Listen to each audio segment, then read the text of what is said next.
Good morning, colleagues. The 9,031st meeting of the Security Council is called to order. The provisional agenda for this meeting is reports of the Secretary General on the Sudan and South Sudan. The agenda is adopted. The Security Council will now begin its consideration of item 2 of the agenda. Members of the Council have before them document S/2022/387, the text of a draft resolution submitted by the United States of America. The Council is ready to proceed to the vote on the draft resolution that is before it. I shall put the draft resolution to the vote now. Will those in favor of the draft resolution contained in document S/2022/387 please raise their hand?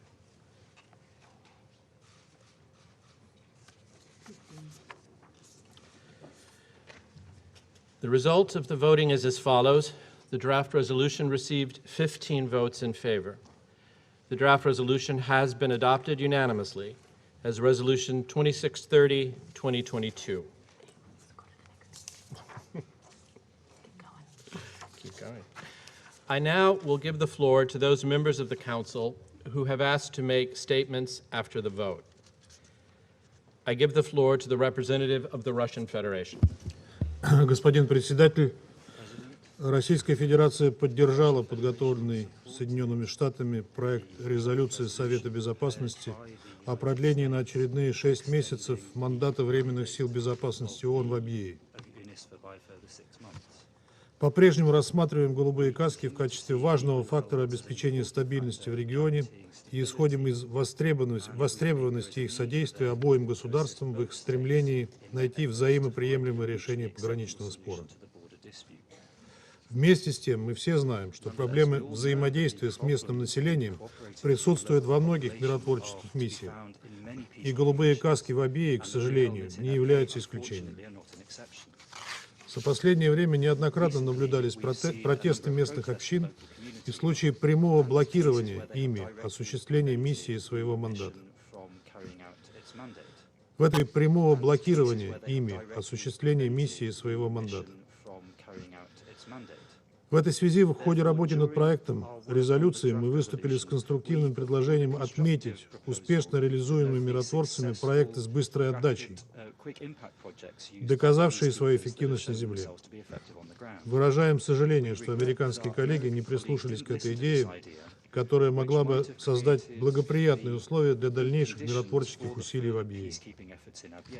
В целом исходим из того, что достижение договоренности по окончательному статусу спорного региона возможно лишь совместными силами двух государств без внешнего давления. В этой связи особенно важен беспристрастный подход и равноудаленная позиция неформальных кураторов абьейского досье в Совете ко всем возникающим в работе ВСБА проблемам. Надеемся, что американские коллеги учтут это соображение в дальнейшей работе. Благодарю вас. I thank the representative of the Russian Federation for his statement. There are no more names inscribed on the list of speakers. The meeting is adjourned.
Good morning, colleagues. The 9,032nd meeting of the Security Council is called to order.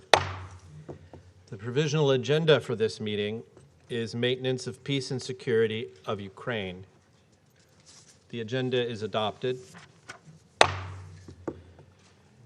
In accordance with Rule 37 of the Council's Provisional Rules of Procedure, I invite the representatives of Ukraine, Estonia, Poland, and Slovakia to participate in this meeting.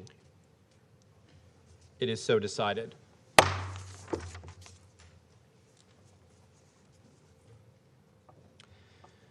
In accordance with Rule 39 of the Council's Provisional Rules of Procedure, I invite the following briefers to participate in this meeting: Ms. Joyce Masuya, Assistant Secretary General for Humanitarian Affairs and Deputy Emergency Relief Coordinator, and Mr. Omar Abdi, Deputy Executive Director for Programs, UNICEF. It is so decided.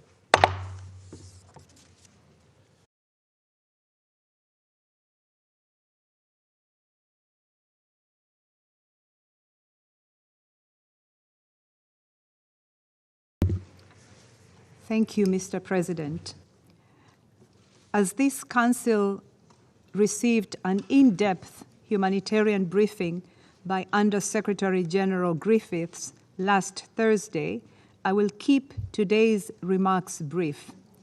And I know Omar, the Deputy Executive Director of UNICEF, will of course provide details on the impact of this war is having on children. Let me update you with the latest on the United Nations joint efforts to negotiate more humanitarian pauses to allow safe passage for civilians trapped by the fighting. On Monday, we, together with the International Committee of the Red Cross, were able to evacuate another 174 civilians from the Azovstal steel plant and other parts of Mariupol. This was the third operation in the past week out of Mariupol, bringing the total number of civilians evacuated from the steel plant, Mariupol, and neighboring towns to over 600. A truly monumental feat amid the shelling and destruction ongoing in the east. Mr. President, this is a glimmer of hope. Yet, as we have seen this past couple of days, this war continues on its destructive path. The intense fighting is causing immense human suffering. Civilians, particularly women and children, are paying the heaviest price. Recent reports of the shelling of a school in Bilohorivka in Luhansk Oblast, where women and children were seeking shelter from the fighting, are abominable, and the human toll must be condemned. Hostilities in populated areas are extremely destructive. The use of wide-area explosive weapons in these areas comes with a very high risk of indiscriminate effects and must be avoided. The presence of landmine and unexploded ordnance has also significantly impacts humanitarian responses and access. Even before this war, eastern Ukraine was one of the most mine-contaminated regions in the world. Support for mine action is crucial. Demining is a priority to open up humanitarian space. Mr. President, under international humanitarian law, the parties must respect all civilians as well as civilian homes, schools, hospitals, and other essential infrastructure. They must take constant care to spare them. This includes allowing civilians to leave areas of hostilities voluntarily and safely. It includes having special consideration for the needs of people facing specific risks, such as women, children, the elderly, and people with disabilities. I also urge parties to the conflict to remove any barriers to the movement of humanitarian staff to ensure the continued delivery of life-saving assistance across Ukraine. Mr. President, let me briefly update you on the latest figures. almost 14 million Ukrainians have been forced to flee their homes, of whom 8 million are internally displaced. 227 partners, the majority national NGOs, have provided humanitarian assistance to over 5.4 million people, many of those in the East. This scale-up is unprecedented. As you are aware, in addition to the evacuations from the Azovstal plant in Mariupol, 5 interagency convoys, including essential medical supplies, water, food rations, non-food items, water repair systems, and generator, have provided a lifeline to civilians encircled by fighting. This is by no means enough. Both parties have been notified of these convoys. I urge them to continue their facilitation efforts so we can reach many more civilians. This is also required of them under international humanitarian law. We must urgently take our efforts to scale. Mr. President, our recent efforts to evacuate civilians in the East has shown us that there is goodwill and common ground for us to build on between the parties. As requested by the Secretary General, Martin is exploring ways to bring the parties together to discuss humanitarian issues, including safe passage for civilians and the movement of humanitarian convoys. Earlier this week, Martin was warmly received in Ankara by the Minister of Foreign Affairs, His Excellency Mevlut Cavusoglu, and presidential spokesperson Ibrahim Kalin. Their discussions focused on Turkish support to the UN's efforts towards progress on pressing humanitarian concerns in Ukraine. We must explore all options to reach more people where needs are the greatest. We remain firmly committed to leaving no stone unturned, to find measures from local pauses to wider ceasefires to save lives. The world expects this of us. The people of Ukraine deserves this. Thank you, Mr. President. I thank Ms. Masuya for her briefing. I now give the floor to Mr. Omar Abdi. Thank you, Mr. President. Excellencies, I would like first to express our appreciation to Ambassadors De La Fuente and Riviere for convening today's meeting. I would also like to thank the United States for hosting this briefing during your Security Council presidency. It has been just 1 month since UNICEF last briefed this Council on the situation of children in Ukraine. As each day passes, more Ukrainian children are exposed to the horrors of this war. In just this past month, the UN verified that nearly 100 children were killed, and we believe the actual figure is to be considerably higher. More children have been injured and face grave violations of their rights. Millions more have been displaced. Schools continue to be attacked and used for military purposes, and water and sanitation infrastructure impacted. The war in Ukraine, like all wars, is a child protection and child rights crisis. Last month, UNICEF briefed this council following the attack on Kramatorsk train station, an attack on families fleeing the violence, and which interrupted the work of our team on the ground to deliver desperately needed humanitarian assistance. We meet again today after another horrifying attack, this time on a school in Luhansk, yet another stark example of disregard for civilian lives.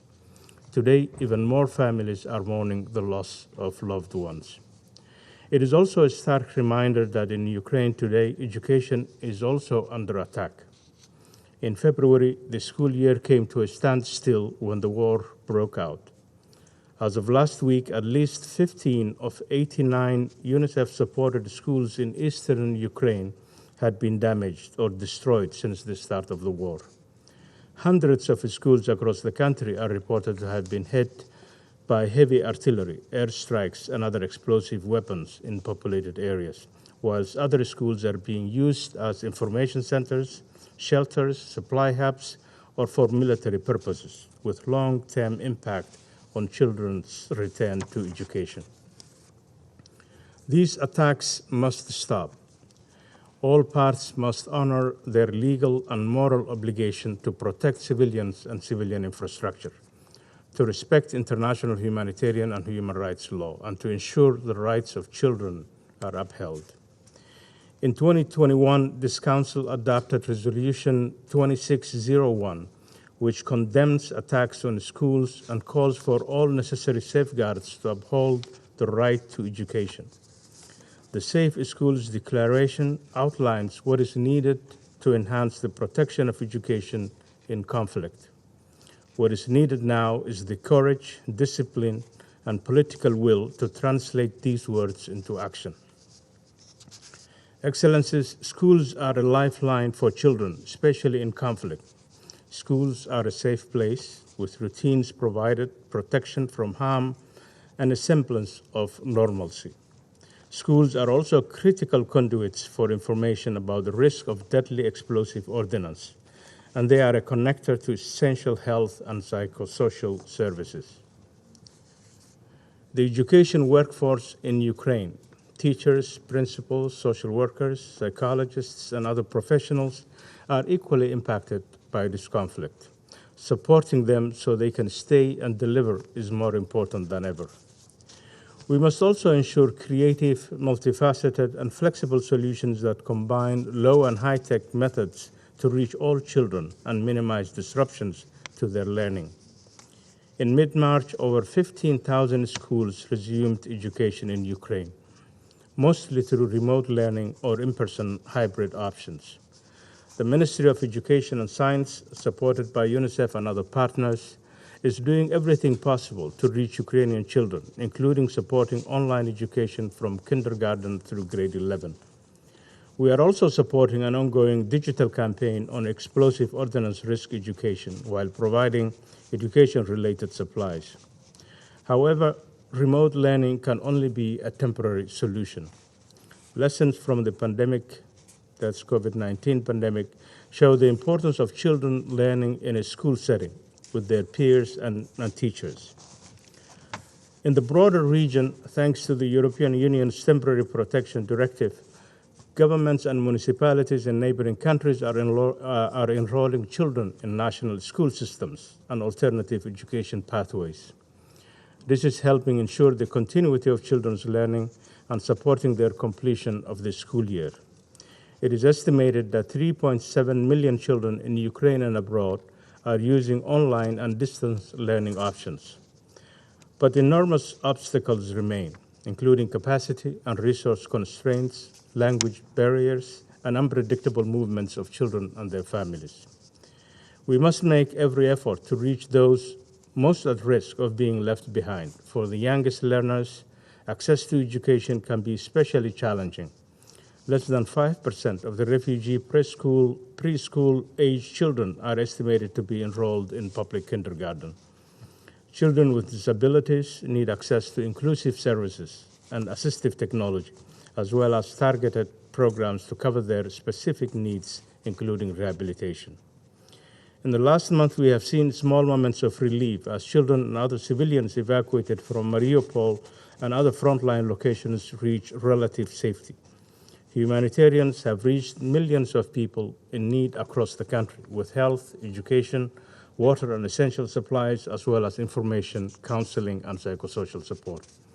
Yet, we know that the situation for children and their families in conflict-affected areas without access to humanitarian assistance continues to be grim. Children and parents tell us of their living hell, where they were forced to go hungry, drink from muddy puddles, and shelter from constant shelling and bombardments, dodging bombs, bullets, and landmines as they fled. The war in Ukraine has also had a devastating impact on the most vulnerable children globally, as food and fuel prices spike to all-time high.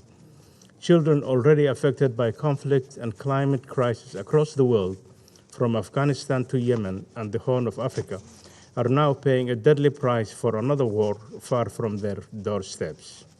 The repercussions of the war in Ukraine will continue to ripple across the globe. Excellencies, Ukrainian children have been uprooted from their homes, separated from caregivers, and directly exposed to war. Their schools have been destroyed, and the critical infrastructure essential to their survival and well-being, including hospitals and water and sanitation systems, are being devastated by the fighting. Ukrainian children tell us that they want to reunite with their families, to return to their communities, to go to school and play in their neighborhoods. Children are resilient, but they shouldn't have to be. They have already paid an unconscionably high price in this war. We must do everything possible to help ensure it doesn't also cost them their futures. Once again, as humanitarians, we will do everything we can to continue meeting the needs of children affected by this war, to provide safety, stability, and protection. But this will never be enough. Ultimately, children need an end to this war. Their futures hang in the balance. Thank you, Mr. President.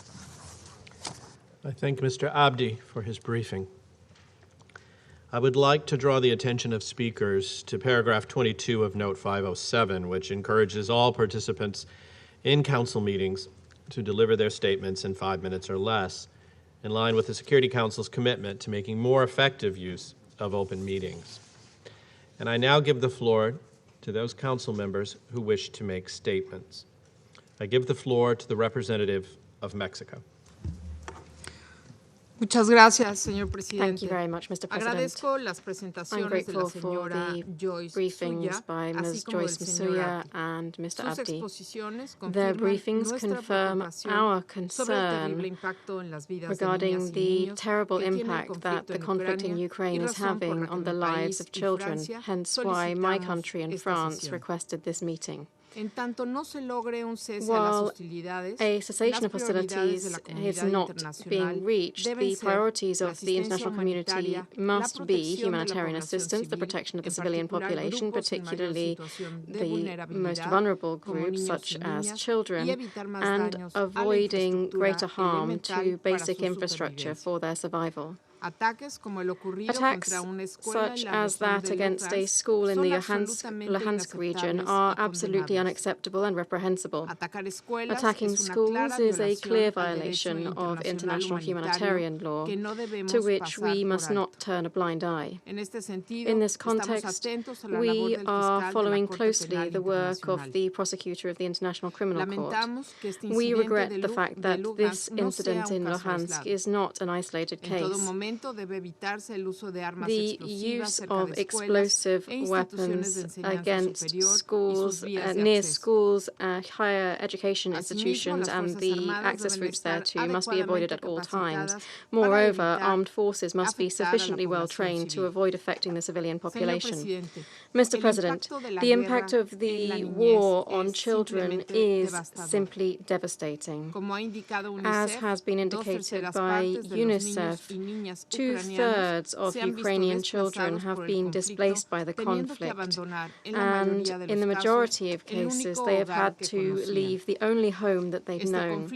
This conflict is also affecting the mental health and psychosocial well-being of an entire generation, those who have been displaced and those who stayed behind.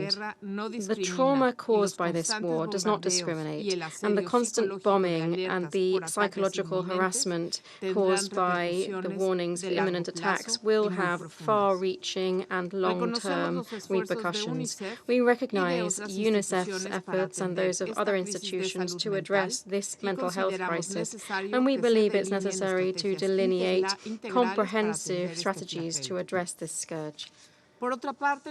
Moreover, we are concerned at the increase in reports of sexual violence against children, for which support services are extremely limited. Effects on health facilities is also leading to a deterioration of sexual and reproductive health services and neonatal care. The massive wave of displacement has made children and adolescents a target for people trafficking networks, and unaccompanied minors and those separated from their families are particularly vulnerable. We call on host countries and institutions such as the UNODC and Interpol to address these new circumstances and to register and identify refugee minors. Finally, we cannot forget to mention the situation of children with disabilities, whose vulnerability is all the more acute. In addition, Mexico underscores the importance of ensuring that any child from Ukraine or any other country is provided with the same treatment.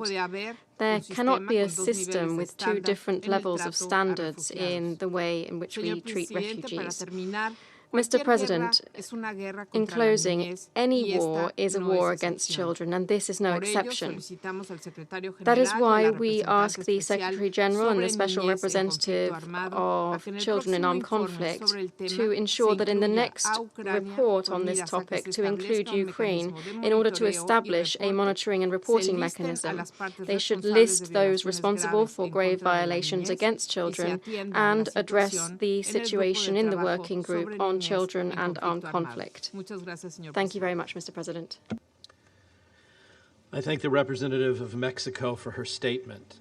I now give the floor to the representative of France.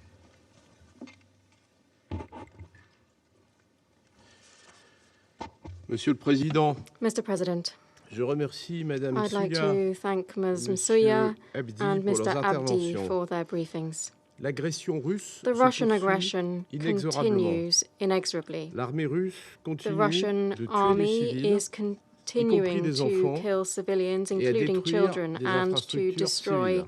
civilian Nous infrastructure. savons tous que le We nombre de all victimes know civiles that est the largement number supérieur aux of chiffres civilian actuellement victims is communiqués. significantly higher than the La figures chef currently de la being mission de surveillance des communicated. droits de l'homme The en head Ukraine of the a évoqué des milliers Human de morts Rights Monitoring Mission supplémentaires, in y Ukraine compris à has Mariupol, spoken of thousands ce of trou additional noir dead, auquel including il in est si Mariupol, difficile this d'accéder. black hole that it is so difficult Le to coût de la access. guerre pour The l'enfance cost est of terrible. war on children Deux is tiers des terrible. enfants ukrainiens Two-thirds of ont été Ukrainian déplacés children have been et la displaced, majorité and the majority of déscolarisés. them are out of school. La France condamne France toutes les attaques condemns contre des all écoles, attacks on notamment celle de schools, particularly that in Bilohorivka. Bilohorivka.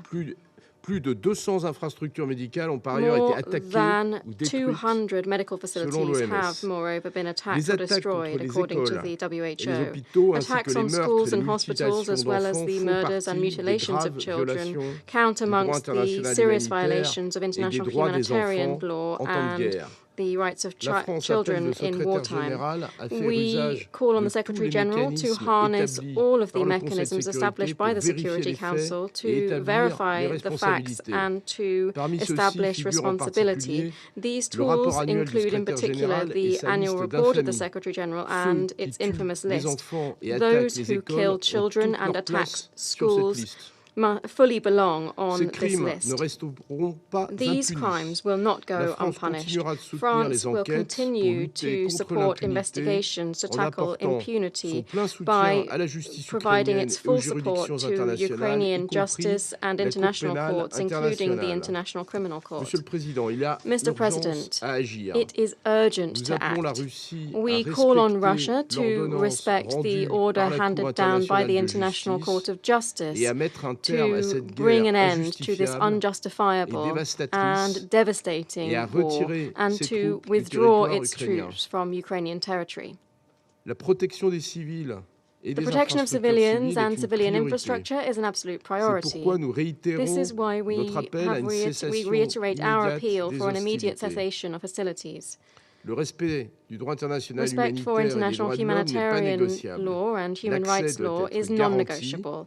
Humanitarian La access France must be appelle les guaranteed. parties à France coopérer calls on avec the le Haut parties Commissariat to aux droits de cooperate l'homme with et la the High Commission Commissioner for d'enquête Human Rights du Conseil and des droits the de l'homme. Commission of La France Inquiry of salue the les Human efforts Rights du secrétaire Council. général France des hails agences the des Secretary Nations General's Unies efforts as et du well as CICR qui ont those of permis UN d'évacuer agencies and the plusieurs centaines de ICRC civils that have de enabled the Mariupol. evacuation of Il est hundreds of civilians from indispensable que les Mariupol. It is évacuations de crucial civils that the et evacuations des of civils et de civilians tous les and blessés se all poursuivent wounded en laissant le choix aux continue évacués de leur while at the destination. same time letting Nous saluons le evacuees travail de choose their l'UNICEF et de destination. l'UNESCO pour permettre aux We enfants applaud déplacés also the work of d'avoir un UNICEF and accès à UNESCO to l'éducation, allow y displaced compris à children to have distance. access to education, including Monsieur le Président, remotely. le monde entier Mr. est President, affecté the entire par world cette is being guerre affected by this qui accroît war chaque that jour every la day menace is d'une crise increasing alimentaire the threat majeure. of a Nous appelons de major nouveau la food Russie à crisis. lever le We blocus once des again ports call on ukrainiens en Russia mer to Noire lift the afin de blockade of permettre Ukrainian ports on the l'exportation Black Sea in order des to denrées allow for the alimentaires. export of foodstuffs. La France continuera à France will intensifier ses continue to efforts step pour up its contrer efforts to les répercussions counter négatives the de cette adverse guerre sur les pays repercussions les of plus this war on the vulnérables, most vulnerable en countries, particulier in dans le particular cadre in de the context l'initiative of the FORM. FARM initiative.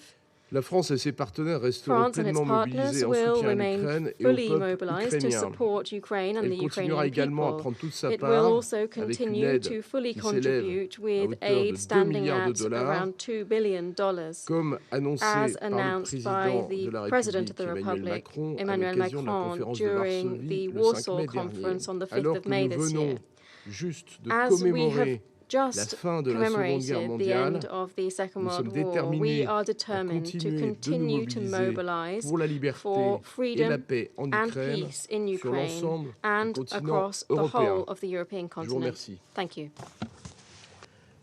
I thank the representative of France for his statement. I now give the floor to the representative of Albania.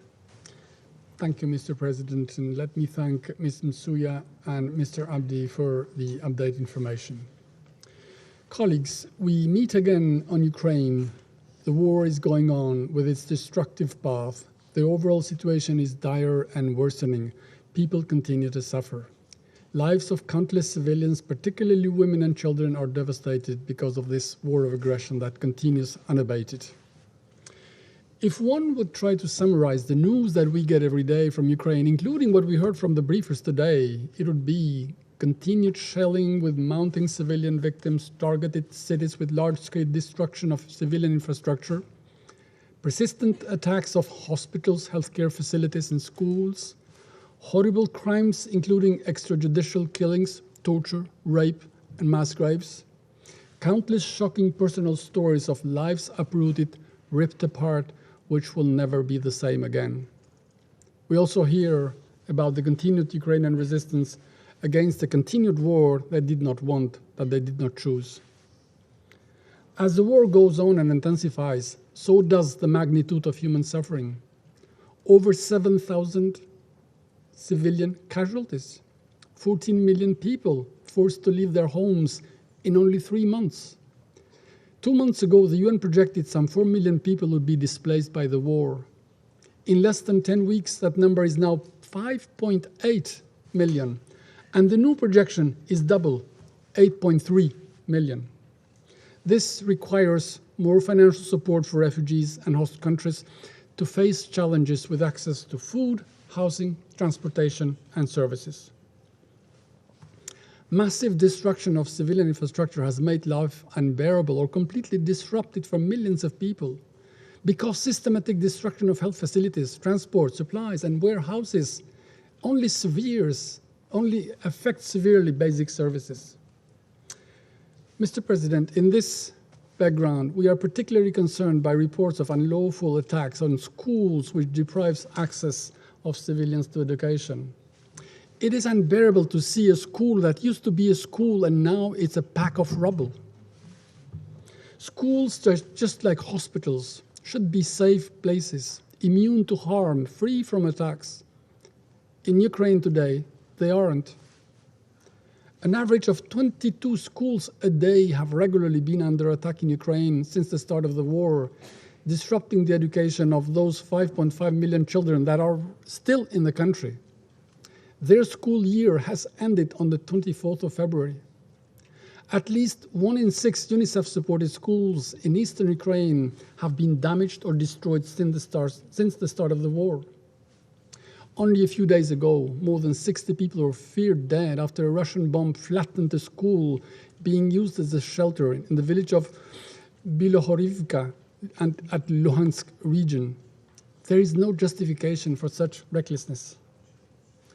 Against this desolate picture, we are pleased to highlight that on a positive note, UNESCO Global Education Coalition, composed of some 200 members from private sector, civil society, academia, and the UN family, is working to ensure the right to education and to continue the continuation of learning in Ukraine.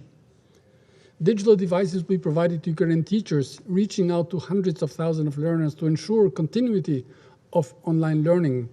Also, a higher education e-assessment platform will allow some 200,000 students to pass their examinations.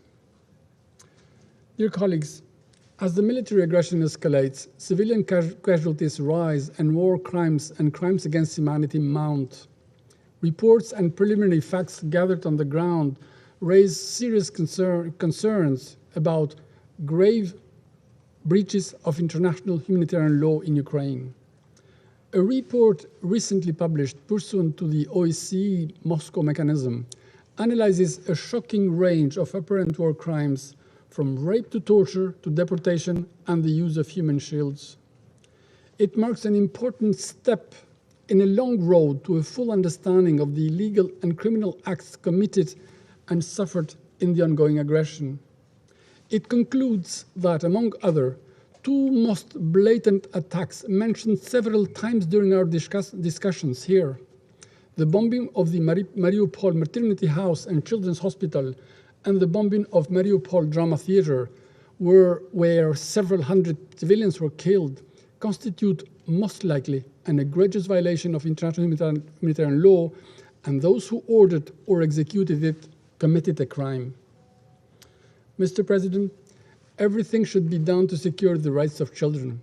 And in this respect, we call on the SG and the SRSG on children in armed conflicts to add Ukraine as a situation of concern in the SG upcoming 2022 annual report on children in armed conflicts, in light of great violations committed against children in eastern Ukraine between 2014 and 2021, as well as evidence of an alarming increase in grave violations across the country amid the rapid and ongoing escalation of hostilities since late February.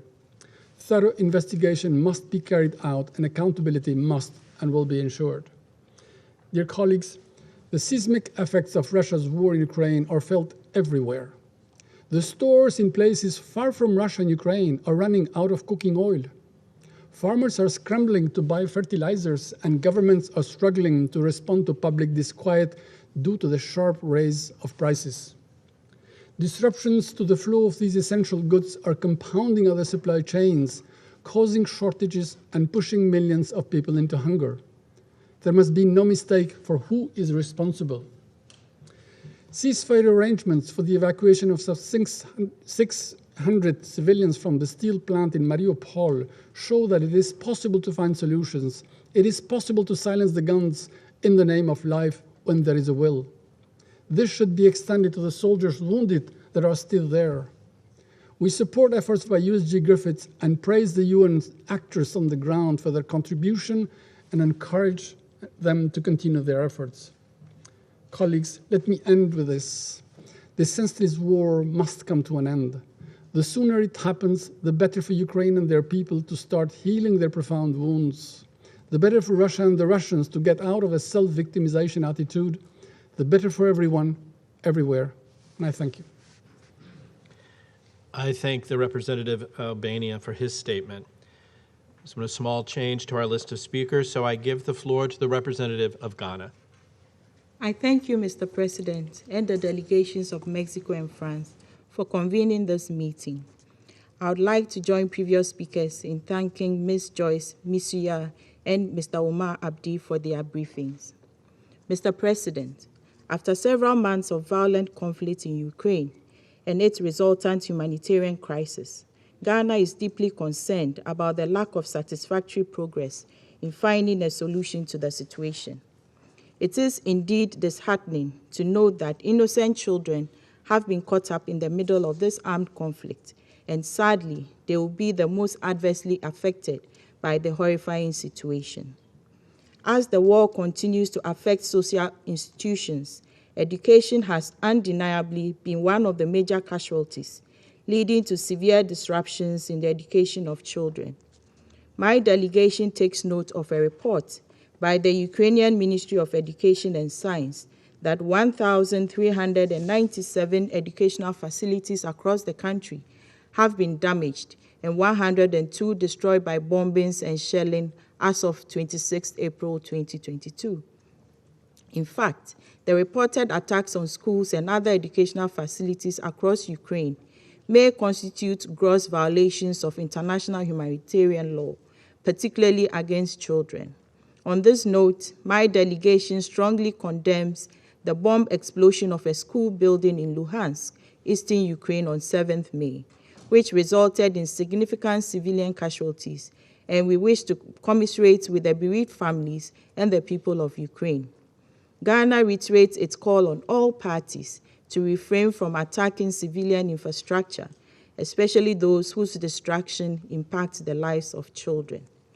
Mr. President, without the immediate cessation of hostilities, the 7.5 million children in Ukraine would continue to be endangered by the escalating armed conflict. It is very disheartening to see images of students forced to hide in basements and bomb shelters, and children missing months of schooling, which will certainly impact their future negatively. The persisting impunity and high-handedness against children, schools, and educational facilities in Ukraine must not only stop forthwith, but the perpetrators must be held accountable for their actions. In the meantime, Ghana is still hopeful that the war ends soon by peaceful and diplomatic means, so that teachers and students can return to their normal routines. In these difficult circumstances in Ukraine, the fact still remains that war is usually traumatic for children, especially when they are directly affected. The mental impact, especially on these children, is likely to have devastating consequences for several years to come. In this connection, humanitarian efforts should not only focus on the physical needs of the affected children in Ukraine, but also on their psychological needs and emotional assistance, as the damage of the war will result in long-lasting psychological trauma. My delegation reiterates that the mental well-being and safety of the children in Ukraine should be our utmost concern and should remain at the forefront of action of the international community, including this Council. At this juncture, we wish to commend the efforts of UNICEF and its partners in providing education-related supplies and appropriate learning opportunities for Ukrainian children in formal and informal settings. My delegation calls on host and transit countries to ensure that the best interest of children, including learning opportunities, is an essential element of their interventions. We believe that such interventions would minimize the enduring impact that the ongoing crisis will have in the lives of the children in Ukraine and their education. In the spirit of UN Resolution 2601, I would like to reaffirm Ghana's commitment to UN endeavors to protect the children in Ukraine, as well as its efforts aimed at ensuring uninterrupted education for the children. We encourage the continued deployment of the good offices of the Secretary General in the international endeavor to bring an end to the war and facilitate a diplomatic solution to the ongoing security and humanitarian crisis in Ukraine. In concluding, for the sake of the lives of the innocent children in Ukraine, we reiterate our call on the Russian Federation to heed the repeated calls of the international community to withdraw all its invading troops from the internationally recognized borders of Ukraine and pursue the path of dialogue and diplomacy. I thank you, Mr. President. I thank the representative of Ghana for her statement. I now give the floor to the representative of Kenya. Thank you, Mr. President. I thank ASG, Madam Joyce Msuya, and Deputy ED, Mr. Omar Abdi, for their briefings. I also welcome the participation of the representatives of Ukraine, Estonia, Poland, and Slovakia. Mr. President, the humanitarian catastrophe in Ukraine is deeply disturbing. We do not think that it is inevitable that it should continue. but we fear that the Council is settling into a familiar tragic pattern. The military conflict is becoming a protracted affair in which the civilian population continues to suffer gravely. And rather than diplomacy, negotiation, and ceasefire being sought with ambition, far too much energy and attention are being used to make and defend accusations of violations of international humanitarian law. We are forced to restate the obvious, that our responsibility as the Security Council is to protect international peace and security. Of course, our efforts to advance the humanitarian aims in conflict are critically important, but the primary responsibility of the Council remains international peace and security. We must therefore urge the Council and all its members to make every effort to find a path to negotiating peace for Ukraine and its suffering people. A peace that respects and protects Ukraine's rights as a member state of the United Nations. The unfolding political situation in Europe, with alliances rapidly developing that may entrench differences, needs to be stabilized for the sake of international peace and security. If the Security Council and the international community truly embrace the preventive approach, then this is a priority. It is also the best guard against the humanitarian crisis that will emerge as a result of a broadening of the war in the future. President, in regard to the present humanitarian developments, Kenya condemns the recent attacks on civilian objects, including the reported bombing of a school in Luhansk that's believed to have been sheltering about 90 civilians. We again urge all parties to prioritize the protection of schools and other critical civilian infrastructure in accordance with international humanitarian law. We commend the Secretary General for his efforts that resulted in the recent round of evacuations to safety of more than 170 people that were trapped in the Azovstal steel plant and other areas of Mariupol. Mr. President, we must not forget that this war is impacting economies and vulnerable people around the world.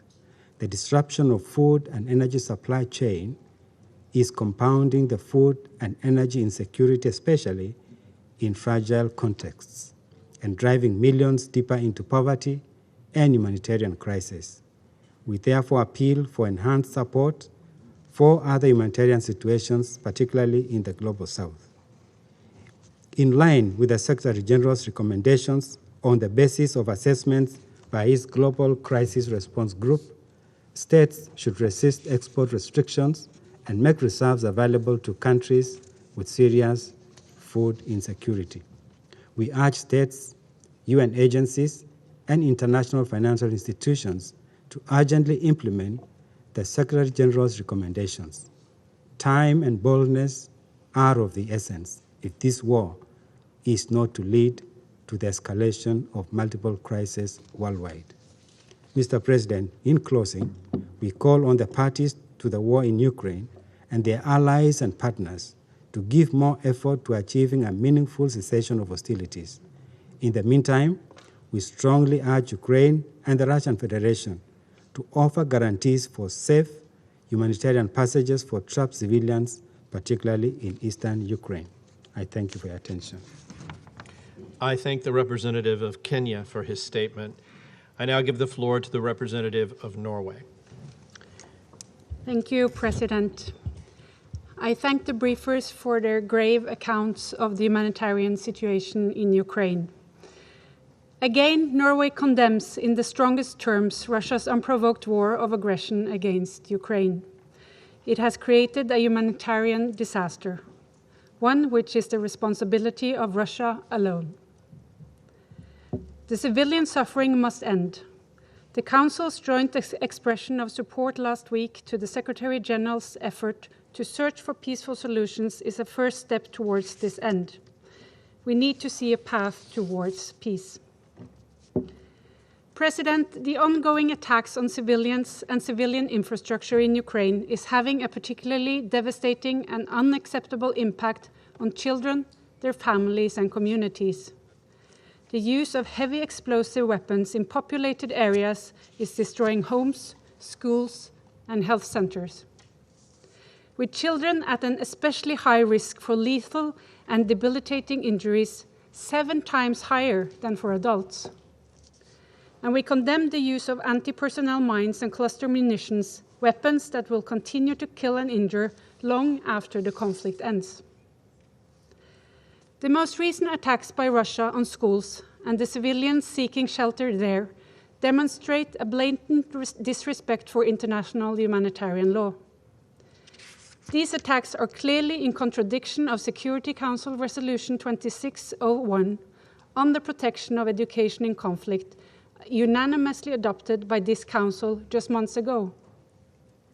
We call on all parties to protect and respect the civilian character of schools and educational facilities in accordance with international humanitarian law. Continuing education, even during armed conflict, is crucial, including for displaced children. Their right to education must be upheld. President, all Ukrainian children are affected by this war. Many are displaced across borders or internally in Ukraine. We are particularly concerned about the high number of children that are separated from their families. Unaccompanied children are in particularly vulnerable situations and are at risk of human trafficking and sexual violence and abuse. Access to child protective services is key, including child-appropriate mental health and psychosocial support. President, Norway is alarmed about the situation for the many civilians, including children, the elderly, and persons with disabilities who remain trapped in the battle zone. All civilians, including those in care institutions, must have access to humanitarian assistance and safe passage for voluntary evacuation to safety. We're appalled by the reports of involuntary evacuations, deportation, and so-called filtration camps. We're also deeply concerned about the increasing reports of conflict-related sexual violence, including against men and boys. It is of the utmost importance that all survivors are ensured sexual and reproductive health and rights. The atrocities committed during this war must be investigated, and those responsible must be held accountable, and we support the ongoing investigations. And we underline the importance of utilizing expertise on child protection, children's rights, and gender. In ensuring documentation and accountability, it is also important that the right to freedom of expression and free access to information is being vigorously defended. Journalists must be protected. President, I would like to conclude today by commending the humanitarian organizations who are working every day to mitigate the humanitarian consequences of this war, especially local civil society organizations, which are doing a tremendous job. But to truly end this humanitarian crisis, the war must stop. Russia chose to invade Ukraine in breach of the UN Charter and international law. Russia must also stop the war and withdraw its troops from Ukraine immediately. And I thank you. I thank the representative of Norway for her statement. And I now give the floor to the representative of the United Kingdom. Thank you, Mr. President. And I'd like to start by thanking Ms. Masuya and Mr. Abdi for their helpful and informative briefings. Over the past 25 years, the Security Council has repeatedly recognized, condemned, and sought to address the impact of conflict on children.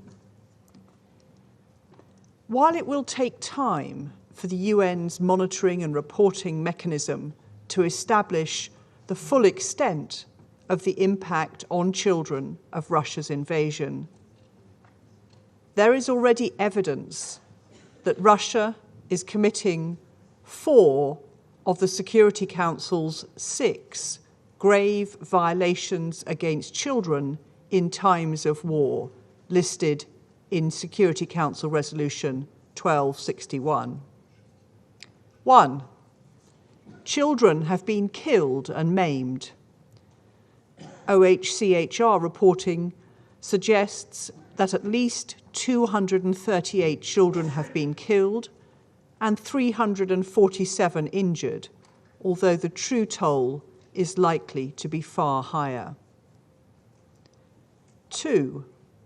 Schools and nurseries have been targeted across Ukraine and, as with the tragic bombing of the Mariupol theatre, children sheltering have been mercilessly targeted. 3.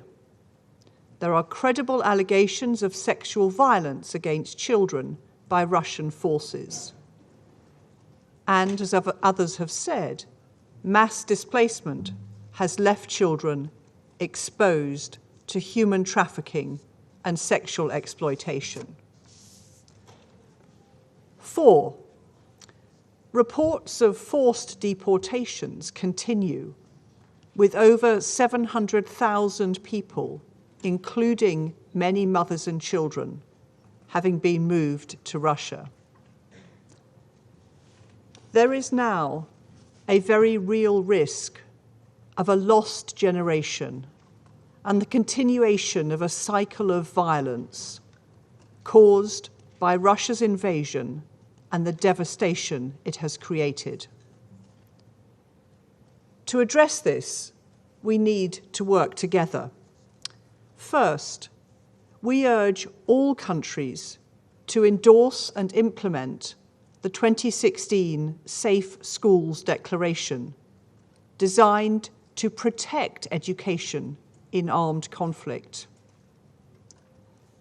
Second, the international community must ensure that all credible allegations of crimes on the territory of Ukraine are investigated, including grave violations against children, whoever is accused of committing them. We support all efforts to improve our collective understanding of the situation on the ground through evidence and data collection and the work of the monitoring and reporting mechanism. Third, the UK is proud to continue to play a leading role in the humanitarian effort in Ukraine, delivering vital supplies and life-saving medical aid to those most in need, including children. But humanitarian support is not a solution to the suffering of children in Ukraine. Only the withdrawal of Russian troops and an end to Russia's war in Ukraine will end the cause of suffering. I thank you, Mr. President.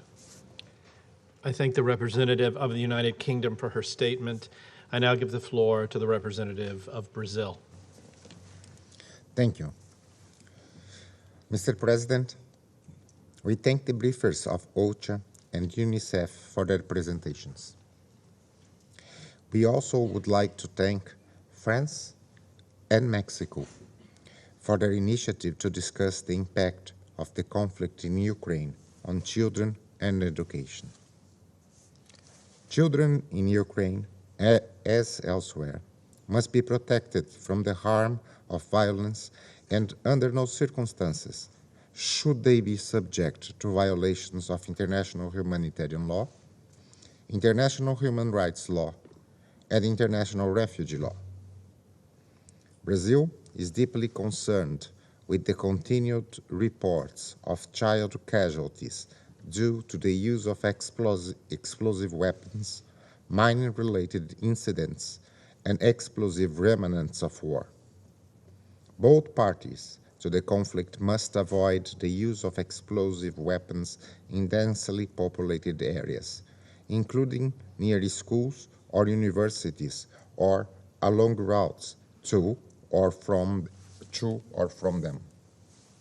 Schools and medical facilities should never be used for military purposes. It is of the utmost importance to implement Resolution 2601 on the protection of education, which Brazil co-sponsored last year. The Safe Schools Declaration, which we have also endorsed, provides important guidelines on this matter as well. In the face of conflict, children and their parents have to endure great challenges.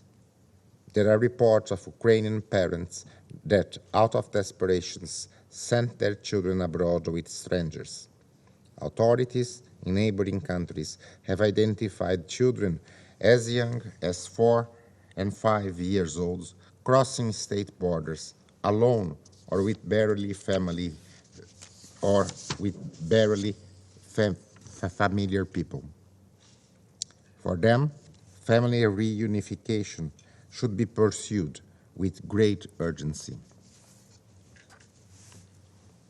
We cannot overestimate the impact of war in traumatized children. Furthermore, with the disruption of the school system countrywide, their studies are discontinued and compromised, with lasting impact to their personal development. As the conflict persists, the damage to children's education grows starker. The cessation of attacks against civilian infrastructures is key in protecting children from the harms of conflict. Resolution 2573 provides fundamental guidance for the protection of objects indispensable to survival of civilian population. Children forced to flee their homes to ensure their own survival are especially vulnerable. Brazil is concerned with the alarming number of children who became internally displaced persons and refugees. Support from the international community is needed more than ever, especially to those children who are unaccompanied or separated from their parents and family members. As they are forced into the condition of refugees or IDPs, children can become more vulnerable to crimes, including sexual violence and exploitation. Their physical integrity and well-being should be a priority to all member states. In line with our tradition of solidarity, Brazil has been granting humanitarian visas and residence permits for displaced Ukrainians and stateless persons affected or displaced by the armed conflict in Ukraine. Once in Brazilian territory, they have full access to all public services and social benefits on equal footing with Brazilian nationals. Brazilian civil society has been forthcoming in mobilizing to provide further specialized assistance to help local integration. Other Brazilian humanitarian actions include the donation of water purifiers, food, essential supplies, and medical items. We shall recommit our efforts to end this conflict and prevent the Ukrainians to have lost generations of children, victims of trauma, and without access to proper education. The silence of the guns and the withdrawal of troops may be not enough to end the war, but it would be the first glimmer of hope for the Ukrainians to resume their lives with peace. And I thank you. I thank the representative of Brazil for his statement, and I now give the floor to the representative of Ireland. Thank you very much, President, and my thanks also to our briefers this morning, Assistant Secretary General Masuya and Deputy Executive Director Abdi. I want to thank you both for all the work done by you and your colleagues to help alleviate the suffering inflicted on the Ukrainian people by the Russian Federation's senseless and illegal war. Thank you again. President, shockingly, 2/3 of all children in Ukraine have had to flee their homes, many leaving behind parents and grandparents, all leaving behind the lives they knew.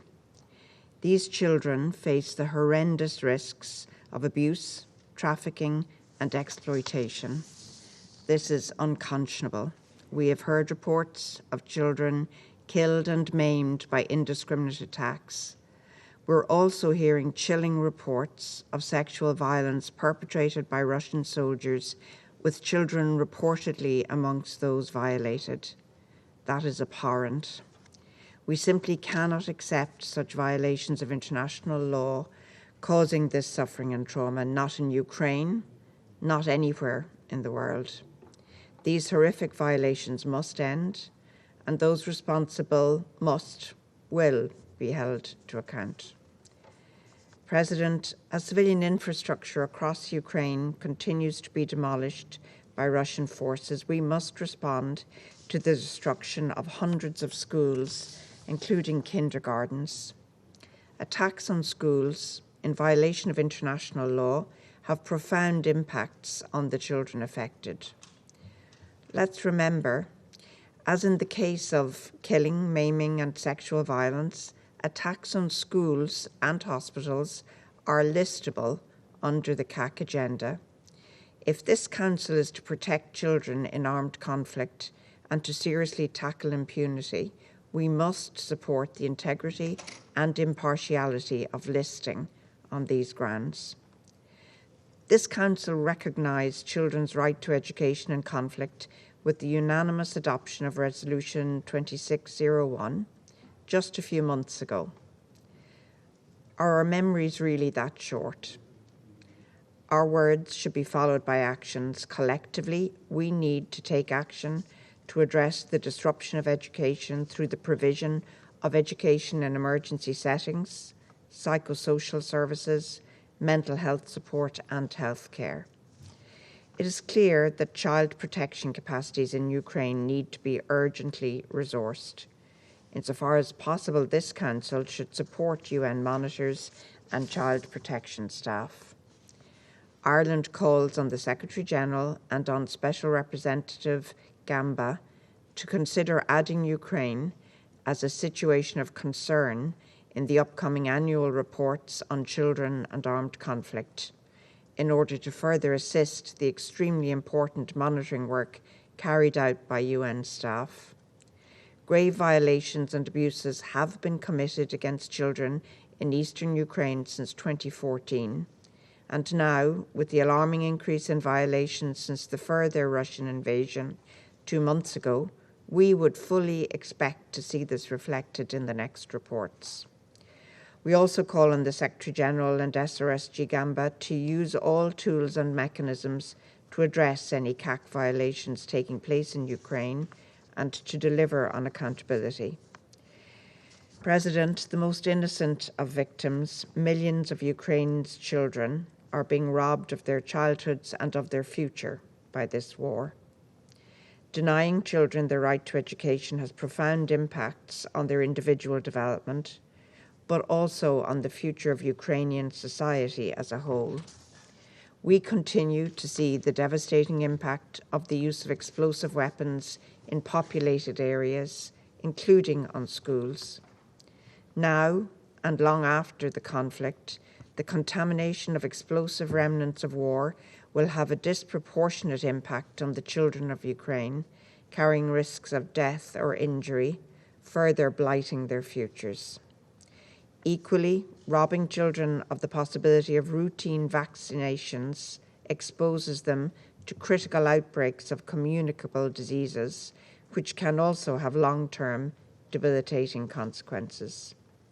The evacuations from Mariupol, negotiated by the Secretary-General and the UN, have shown that it is possible to do the right thing for civilians and that the humanitarian notification system can function.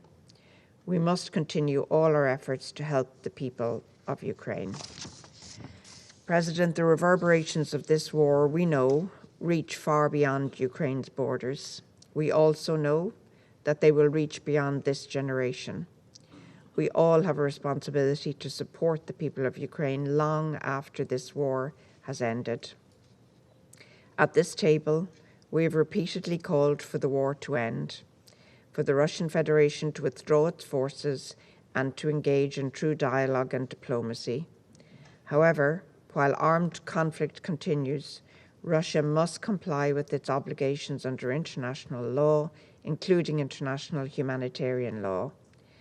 We will not tire of making this call. We must meet our responsibilities. The children of Ukraine deserve nothing less from us. Thank you.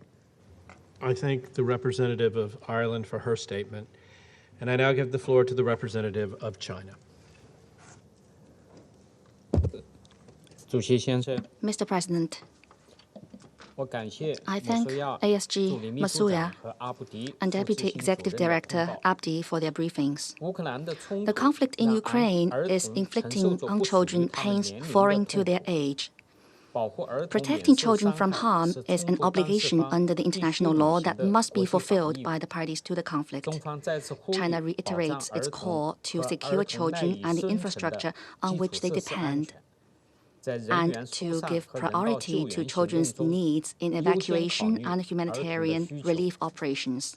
We welcome the safe evacuation of civilians, including children trapped in the Azovstal steel plant in Mariupol under the coordination of the UN and the International Committee of the Red Cross, and hope that Russia and Ukraine will continue to increase coordination on humanitarian issues and make every effort to reduce the humanitarian impact of the conflict. The attack on a school in the village of Bilohovka on May 7th resulted in the loss of many lives. Incidents as such are profoundly deplorable. Schools should not be targeted or used for military purposes. The related circumstances and the specific causes should be verified and established. Any accusations should be based on facts. Mr. President, the conflict has been going on for more than 2 months and has uprooted more than half of the Ukrainian children, and millions of children have taken refuge in neighboring countries. China appreciates the safe shelter, humanitarian assistance, and psychological support provided by Ukraine and neighboring countries, as well as OCHA, UNICEF, and other humanitarian agencies for children who seek refuge. China calls on the international community to continue to step up relief efforts to ensure that every child in need can receive effective assistance. The risk of human trafficking, sexual exploitation, and abuse faced by children seeking refuge, especially those separated or unaccompanied children, is worrying.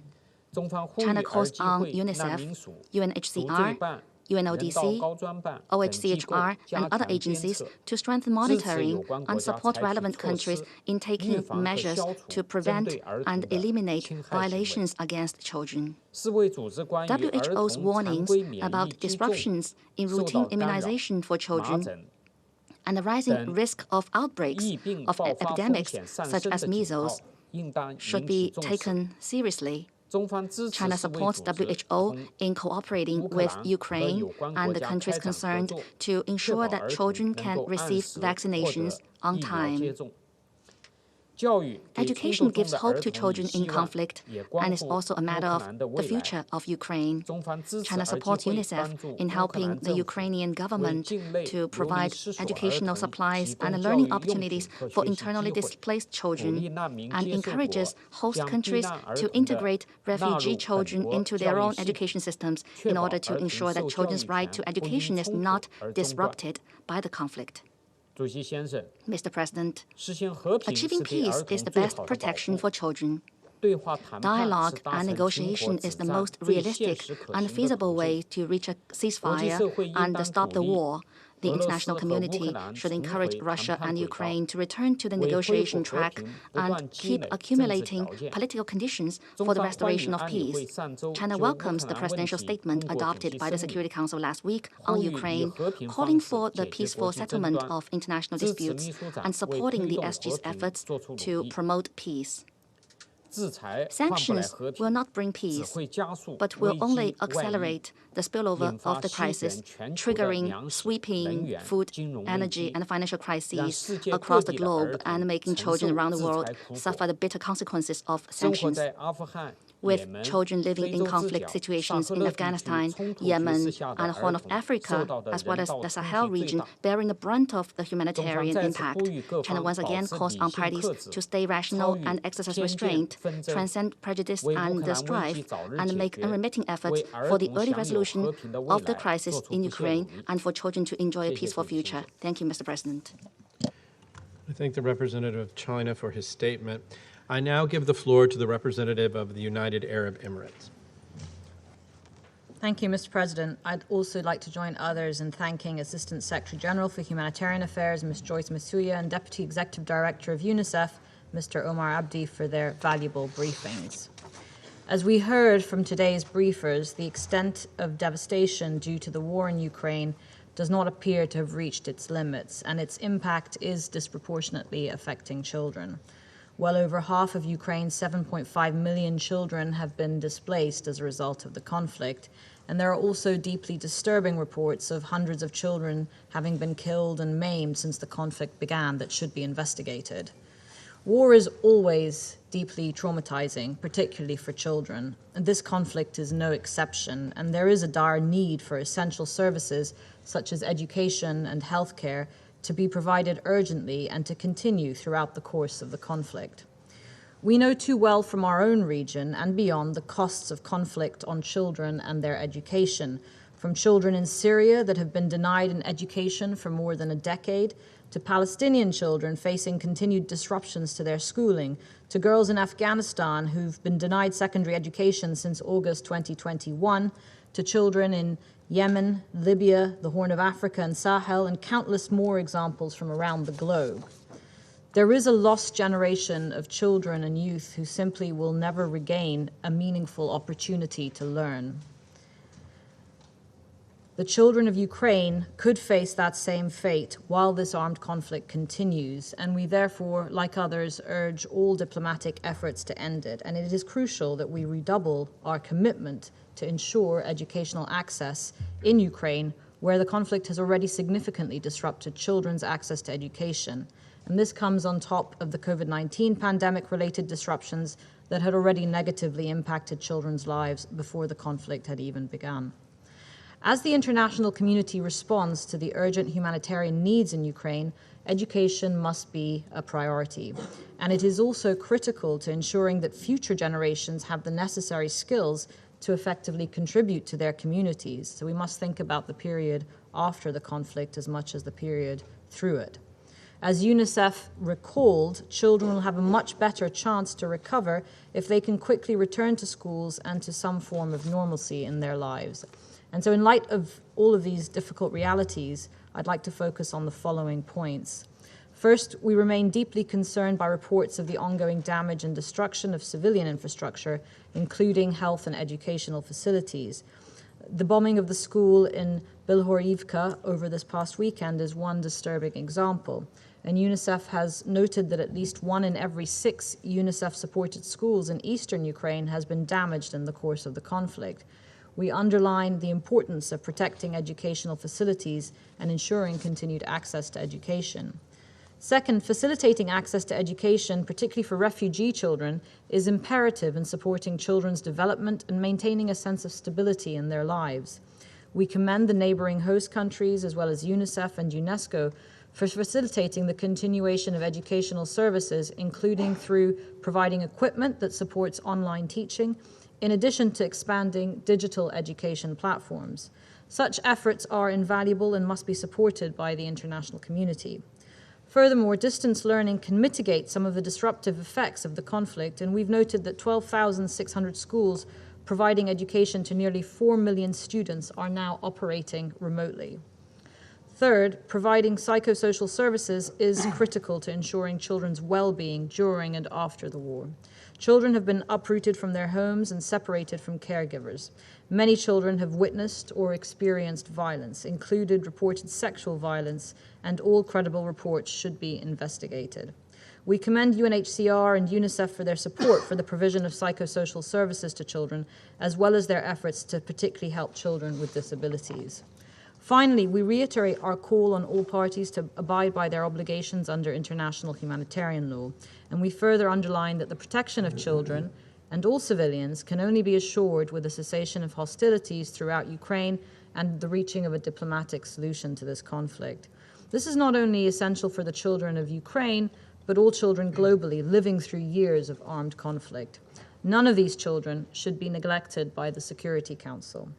The reverberating impact of this conflict, including through the rise of food and commodity prices, will fall heaviest on the health and development of children. In this vein, we call on both sides to remain committed, despite the difficulties, to dialogue, and for the international community and this Council to support efforts to end the conflict and establish a process for peace. We are encouraged by the Secretary General's efforts in this regard and OCHA's feedback to this Council that recent efforts to evacuate hundreds of civilians in Mariupol have shown the goodwill that exists on both sides and are grounds to build upon. We must build on that opportunity and double down our efforts to support these initiatives. Thank you, Mr. President. I thank the representative of the United Arab Emirates for her statement. I now give the floor to the representative of the Russian Federation. Mr. President, we welcome to the meeting the Deputy Executive Director for Programs of UNICEF, Mr. Omar Abdi, the Deputy Joyce Msuya as well, and we've listened very closely to their briefings. Today, a number of delegations have spoken on subjects other than children and education, which was the subject of today's meeting, but I'm not going to respond to this. I'm going to concentrate on children and education. We think that the subject of today's meeting is more than timely, and that's because the focus of our attention is not just children, but also their education, which is the basis for who they become as people. For more than 8 years in Ukraine, the regime in Kiev has carried out a civil war against its own population. The plans that the authorities and the Maidan had towards children in Donbass became clear after the words of Petro Poroshenko in 2014 about the inhabitants of the Donbass, citizens of the Ukraine, his own citizens. He said, "We will have work, they will not. We support our people, children and pensioners, and they will not. Our children will go to schools and nurseries, but their children will sit in cellars. This is how we will win this war." End of quote. Unlike many other people, Poroshenko kept his promise. The authorities in Kiev have bombarded the people in Donbass and have prevented children from coming out of these cellars. Schools have also been targeted, hospitals, nursery schools, and also key parts of infrastructure. Only our Western colleagues, for political reasons, prefer not to notice this. Over these 8 years, as a result of bombardments by the Ukrainian armed forces, more than 100 children have died in Donbass. In Donbass, there is a tradition of placing flowers in the Alley of the Angels. This is a memorial to children who've died at the hands of Ukrainian military who've taken up arms against their own people. Today, with the aims of education, Ukrainian civil prisoners of war are taken there so that they recognize who, in fact, they were fighting against all of these years. In the period from 2014 to 2022, in Lugansk, in the People's Republic of Lugansk, more than 200 incidents of educational facilities being damaged were established, and more than half of these were schools and kindergartens. This spring in Donbass, once again, children are dying under Ukrainian shells. There's a number of orphans who are also increasing because their parents died under bombardments from the Ukrainian army. Russia is helping the people of Donetsk and Lugansk where it can. According to data, since the beginning of May, more than 190,000 children have come to Russia. Some of them have arrived with their guardians and their legal representatives. And from the boarding schools in DPR and LPR, more than 1,200 children have arrived. We're working closely with the authorities in Lugansk and Donetsk on adoption for children who are orphans. Child orphans. We're also making use of temporary care for the children, which allows us to place them temporarily in Russian families. We're sending humanitarian assistance to children in Donbass. With regard to child refugees, we're organizing a process to set children up in school and making use of all the different options: conventional school, homeschooling, inclusive schooling, and also distance learning. Mr. President, the Russian armed forces are making every effort to protect children during the course of the special military operation in Ukraine. We roundly condemn violations of international humanitarian law, especially those carried out against children. We think unacceptable both premeditated attacks on children and other people who benefit from protection, as well as the indiscriminate or extreme use of force and the use of schools for military purposes. Today, once again, we've heard from a number of colleagues accusations towards Russian military saying that they have attacked children, including sexually. This, as were comments made by my British colleague, but not only. These accusations are absurd. But we would therefore like to refer to the primary sources here. In an interview with the television company Belsat, the presidential commissioner in Ukraine on the rights of the child, Daria Gerasimchuk, said the following: "The Prosecutor General of Ukraine doesn't have any confirmed facts. Many buildings, educational facilities in towns where active military activity is going on are being used by Ukrainian military as base points, as a result of which they have been significantly damaged. We also have the firm impression that norms of international humanitarian law exist for anybody, but not for Kiev. Schools, kindergartens and other children's educational facilities are being seized by the Ukrainian armed authorities, and that's not an exception but a rule. This inhumane method of carrying out military activities, jeopardizing the lives of children, depriving them of their right to education, and destroying the educational infrastructure of Ukraine. Deliberate destruction of civilian objects is also the students, teaching them how to use firearms against separatists and occupiers. The total Ukrainization of education and the rewriting of the joint pages of history of the Russian and Ukrainian nations is what's being done by the Ministry of Education and Science in Ukraine. In 2016, this authority, and I quote, taking into account the historic events of recent years, end quote, established 25 educational programs. The broadest step change was on programs on history and geography. I even brought with me a geography textbook for Year 8 students that's edited by Maslyak and Kapirulina. If you believe it, then the forefathers of the French, the Spaniards and the Portuguese, the Turks and even Jews came from Ukraine. Which I turn to my French colleague, Nicola. Did you know that you, in fact, are Ukrainian? Well, if you don't believe me, then just read this textbook. I brought it with me. I took this from the textbook. There's an iron logic here. Since the French were from the Gauls, then they came from Galician, which is now in Ukraine. And do you know that, according to the authors of the textbook, Ukrainians and Poles have Slavic roots, but Russians have Finno-Ugric roots? And also, Belarusians are not considered Slavs, they are considered Balts. In the book, The History of Ukraine for Year 8 students, edited by Lyach and Terminova, it says that the Ukrainian people has existed for 140,000 years. In the book, the history book for Year 9 students, edited by Turchenko and Morocco, it says that by the end of the 18th century, Ukrainians were one of the largest nations in Europe. Here we should mention that Galichanets, the author of the book The Ukrainian Nation, is absolutely convinced, and I quote, that the population of Western Europe entered the first millennium of the Common Era known as Ukrainians, and this is given that nobody called the inhabitants of the territory of modern Ukraine Ukrainians.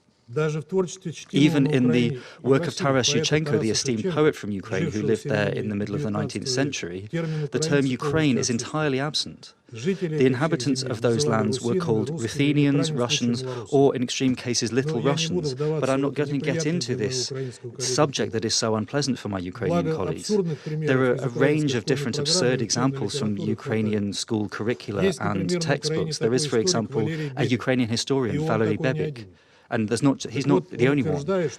For example, he asserts that Constantinople was a colony of Kherson, which is now of Chersones rather, which is now Sevastopol, and that the forefathers of the Scythians were Heracles, an inhabitant of Crimea, whose roots are to be found on the island of Khortytsa in the Dnieper. The city Menapau near Chernigov, it turns out, was named after the first Egyptian pharaoh Menes, and the Ukrainian state has existed for more than 7,500 years. soldiers. The famous Mongol commander of the 12th and 13th centuries, according to Mr. Bebik, Genghis Khan, was in fact called Bogdan. If you don't believe me, then the author advises you to read The Secret History of the Mongols, where Genghis Khan is called Bogda Khan.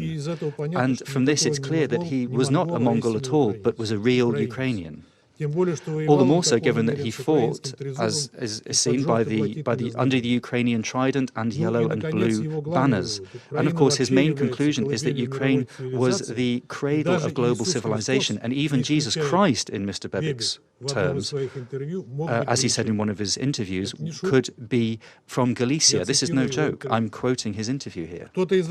Some of you might ask why I'm spending so much time on this person.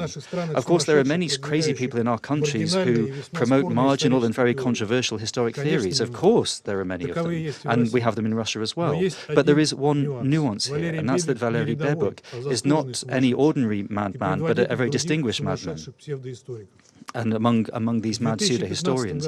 In 2015, when Poroshenko declared that the country needed to found a special Ministry of Information Policy, and in essence a Ministry of Truth, a Ministry of New Truth, however you want to call it, then the temporary head of the community board in that organization was indeed Valery Bebik, who in essence became the main historian of Ukraine. Furthermore, this person repeatedly was nominated for the National Ukrainian Prize named after Taras Shevchenko, a state award for a significant contribution to the development of culture and art. The decision to award it is taken personally by the President for works, and I quote, which represent the highest spiritual achievement of the Ukrainian people, which increase historic memory and the identity of the nation, end quote. So he wasn't just some kind of misfit, but was in essence the father of the modern Ukrainian historiography. Mr. President, we hope that ultimately the Ukrainian children will finally be able to continue their education under a normal curriculum and won't be fed this drivel that the Ukrainian authorities are forcing on them at the moment. Thank you. I thank the representative of the Russian Federation for his statement. I now give the floor to the representative of Gabon. Merci. Thank you. Je remercie Madame Joyce Msuya et Monsieur Omar Abdi pour leurs exposés respectifs, et je remercie la France et le Mexique pour l'initiative de ce briefing sur la situation humanitaire axé sur la situation que vivent les enfants dans le contexte de la guerre. Monsieur le Président, Mr. President, the humanitarian situation in Ukraine is worsening as the fighting goes on. To date, almost 14 million people have been forced into displacement since the beginning of the war in Ukraine. Half of the refugees or displaced persons are children. Whether these displacements are towards other cities in Ukraine, neighboring countries, or further afield, they remain a source of trauma and distress. Women and children, who represent the greatest number of civilians fleeing war zones, are also paying the highest price of the consequences of the war. Of those children who have left Ukraine since the 24th of February, some are unaccompanied minors. This increases their risk of falling prey to all sorts of abuse, trafficking, or exploitation. These fragilities are further exacerbated by the daily difficulties resulting from water shortages, having difficulty accessing healthcare and energy. UNHCR figures on children killed or wounded during the fighting, particularly in the east and west of Ukraine, are chilling. Once again, we appeal to the belligerents to respect international humanitarian law. Civilians, and in particular children, but also humanitarian personnel, must never be targeted. We also ask the parties to facilitate the unhindered deployment of humanitarian aid wherever there are people in need, without discrimination. Mr. President, the situation of children calls for the greatest attention of the international community in order to mitigate the consequences of war on their daily lives, particularly with regard to their schooling. It's important that we enable children to continue their studies. We're grateful to UNICEF for the inventiveness that it has demonstrated to continue to provide schooling to child victims of war in host countries by, for instance, establishing temporary classes or organizing learning, educational or recreational activities. I would also like to specifically congratulate all of those countries who have welcomed refugees and have made arrangements to provide urgent schooling to refugee children from Ukraine.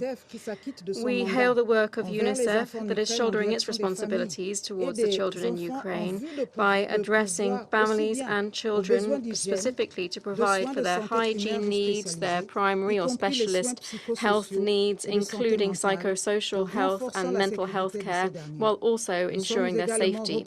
We're also grateful to all UN specialized agencies on the ground.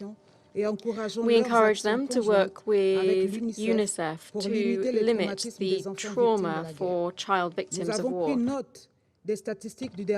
We've taken note of the statistics in the latest UNHCR report on the children registered in dedicated centres and the establishment of help desks to provide information about host families and operational mechanisms that continue to be rolled out in order to strengthen protection for families and children.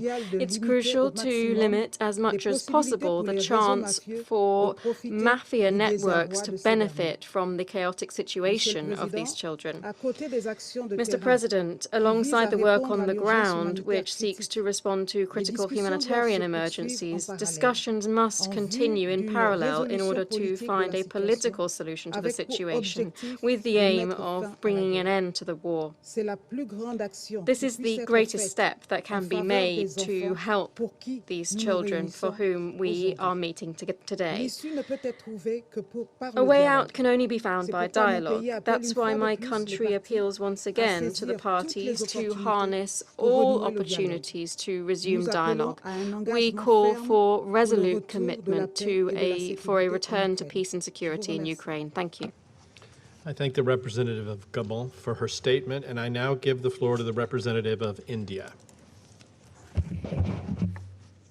Thank you, Mr. President. Let me begin by thanking the briefers from OCHA and UNICEF for their insights on the humanitarian situation in Ukraine, but particularly on the impact of the conflict on children and education. We have carefully noted the points made by them. Children constitute a third of humanity, the most important third, as they are our future. They are also the most vulnerable to suffering, particularly in situations of armed conflict, and therefore need additional protection and care. The conflict in Ukraine is no doubt severely impacting the 7.5 million children across Ukraine. While the protection of the rights of the child, including their access to education, is the primary responsibility of national government, the international community has the obligation to do its utmost to provide succor to children affected by this conflict. India is a signatory to the Convention on the Rights of the Child and appreciative of the ongoing efforts, including that of UNICEF, to alleviate the suffering of the children. We also support UNICEF efforts to scale up its operations. The conflict has also forced more than 5 million people to take shelter in the neighboring countries, and another 7.1 million are displaced within Ukraine. Out of these, women and children constitute the majority.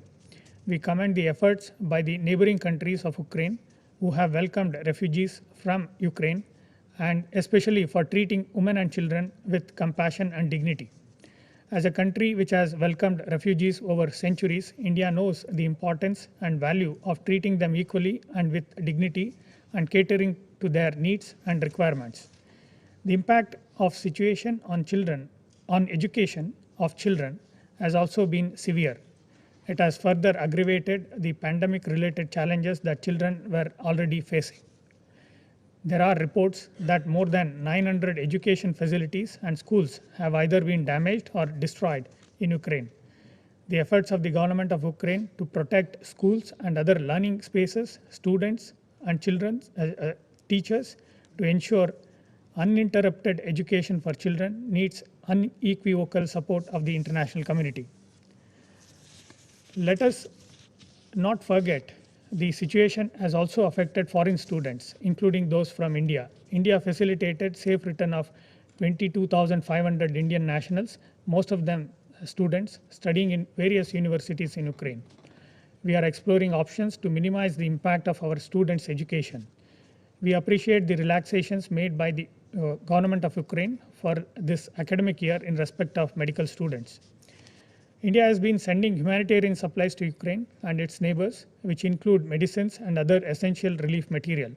Just last week, a further tranche of aid, including essential medicines and medical equipment, were handed over to the Ukrainian side. We support calls for guarantees of safe passage to deliver essential humanitarian and medical supplies, including through establishment of humanitarian corridors. We hope the international community will continue to respond positively to the evolving humanitarian requirements.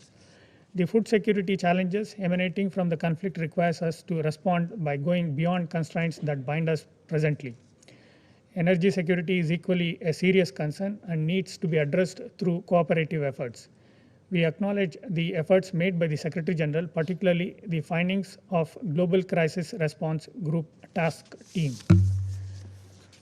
While responding positively to the evolving humanitarian requirements is an obligation and responsibility of the international community, it is in our collective interest to work constructively both within the United Nations and outside towards seeking an early solution to the conflict. Since the beginning of the Ukrainian conflict, India has stood for peace, dialogue, and diplomacy. We believe that no solution can be arrived at by shedding blood and at the cost of innocent lives, especially those of women and children. Allow me to reiterate the importance of UN guiding principles of humanitarian assistance once again. Humanitarian action must always be guided by the principles of humanitarian assistance, that is humanity, neutrality, impartiality, and independence. These measures should not be politicized. In conclusion, Mr. President, we continue to reiterate that the global order is anchored in international law, the UN Charter, and respect for the territorial integrity and sovereignty of states. I thank you. I thank the representative of India for his statement. I shall now make a statement in my capacity as the representative of the United States. Thank you, Assistant Secretary General Masuya and Deputy Executive Director Abdi, for your very insightful briefings, which provide the Council and the watching global community an opportunity to hear of the immense suffering that has resulted from this unnecessary and brutal war, especially the suffering Russia is inflicting on children in Ukraine. Your briefings underscore what all of us who do not live in Russia, have seen on our screens and in the media for the last 2.5 months. Children in Ukraine have been displaced, hurt, orphaned, or killed.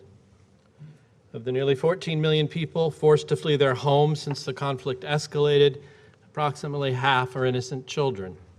Children who deserve a chance to live, grow, and thrive, but instead are struggling every day to survive in horrific circumstances. The danger to children is only increasing. Growing numbers of hospitals and schools have been destroyed, as we're hearing. In the first 5 weeks since the February 24th invasion, an average of 22 schools were struck every day. Since this war began, there has been more than 200 attacks on healthcare facilities and schools. We heard news this past weekend, as other members have mentioned, of a bomb hitting a school in the eastern Ukrainian town of Bilohorivka. It killed as many as 60 people, including many children. And reliable reports indicate that when first responders arrived at the school to assist victims of the bombing, Russia's forces opened fire on them. We have all seen devastating and gruesome images of mass graves. There are reports of individuals executed en masse, bodies marked with unequivocal signs of torture, and now we are hearing more and more horrific accounts of sexual violence against women and girls, as well as boys and LGBTQ persons. The United States is particularly concerned about the situation in Kherson, where Russian forces have reportedly removed local officials and installed an illegitimate pro-Russian puppet administration. In recent days, these illegitimate proxies have increasingly indicated an intention to petition Russia to annex Kherson. Russia is clearly seeking to assimilate these regions into its orbit, and for the children of Kherson, this would have grave consequences. For example, schools would be forced to adopt the Russian curriculum with the goal of trying to erase all signs of Ukrainian adult identity or Ukrainian culture. In addition to fearing every waking day for their lives and safety, displacement poses particular risks for children. They become increasingly vulnerable to human trafficking and other forms of exploitation and abuse. This is even more acute for those children who are unaccompanied or have been separated from their parents or caregivers. Ukrainians have reportedly been deported to Russia and processed through so-called filtration camps, many of them children. Meanwhile, Russia's Commissioner for Children's Rights, Maria Lvova-Belova, has touted efforts to fast-track the adoption of children from Ukraine within Russia. Children are being exposed to extreme violence, fear, and anxiety. This can have major psychological effects on children that will impact for generations.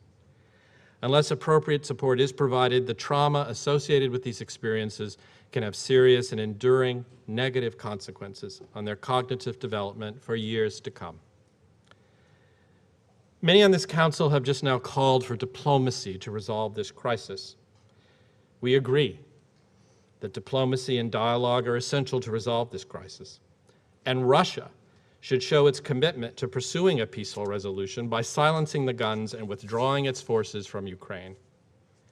We call again on Russia to end its war on Ukraine and to abide by its obligations under international humanitarian law, including those regarding taking feasible precautions to avoid and to minimize harm to civilians, including children. Additionally, all parties to the conflict should urgently facilitate safe and unhindered access for medical and humanitarian workers and supplies in order to ensure the provision of necessary humanitarian assistance and allow safe passage for those seeking to flee, including children. We join others in calling on the UN Secretary General and the Special Representative of the Secretary General for Children in Armed Conflict to add Ukraine as a situation of concern in the upcoming annual report on children in armed conflict. Given the scale and nature of reported violations and abuses committed by Russia against children in eastern Ukraine between 2014 and 2021, and the evidence of alarming increases in violations and abuses by Russia across Ukraine since February 2022, the situation warrants a place in the report. The international community has an obligation to protect children, as almost all of us around the table have said. Children, who are the most vulnerable among us. Member states should work collectively to ensure that innocent children, regardless of the borders in which they reside, can live without imminent fear of death, shelling, and lifelong trauma. Let us do our part. Let us not forget the children of Ukraine. Thank you. I now resume my function as President of the Council. I would like to again draw the attention of speakers to paragraph 22 of Note 507, which encourages all participants in Council meetings to deliver their statements in 5 minutes or less, in line with the Security Council's commitment to making more effective use of open meetings. I will now give the floor to the representative of Ukraine. Well, thank you, Mr. President. Distinguished members of the Security Council, I also recognize the representatives of Putin's regime in the permanent seat of the Soviet Union. Perhaps as defendants in a future trial for war crimes and crimes against humanity, they should avail of this session as pre-trial hearings. First of all, I would like to thank Assistant Secretary General Joyce Msuya and UNICEF Deputy Executive Director Omar Abdi for their briefings. Dear colleagues, admiration and pain the sentiments of all those who are now watching Azovstal, Mariupol. Courageous defenders hold their positions under full blockade without any replenishments. Another day, another week, another month. Every day and night, the Russian occupiers try to break the resistance of the Ukrainians in Azovstal. Every day and night, they drop heavy aerial bombs. They shell the facilities with heavy artillery and multiple launch rocket systems. Assault groups of the Russian infantry are attacking non-stop. The defenders of Mariupol have already done the impossible. They stopped the overwhelming Russian troops for more than 3 months. Their contribution to the disruption of the Russian blitzkrieg plans can't be overestimated. Mariupol has paid a heavy price for this. The death toll among its residents over these months, about 20,000, is double the amount caused during the Second World War by German Nazis, who killed 10,000. That is the reason for the attackers to show no restraint in their attempts to finally crush the resistance. That is the reason why we are extremely concerned about the destiny of the defenders of Azovstal should they fall into the hands of the Russian troops. Even during the evacuation of civilians from Azovstal on the 7th of May, the Russian forces continued to shell the Ukrainian soldiers.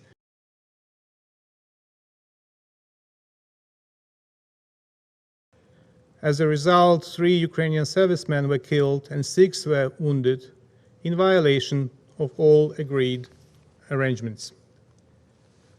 Many in Azovstal have been heavily wounded and they have no access to the medical treatment they urgently need. Therefore, we consider that the evacuation operation should be continued.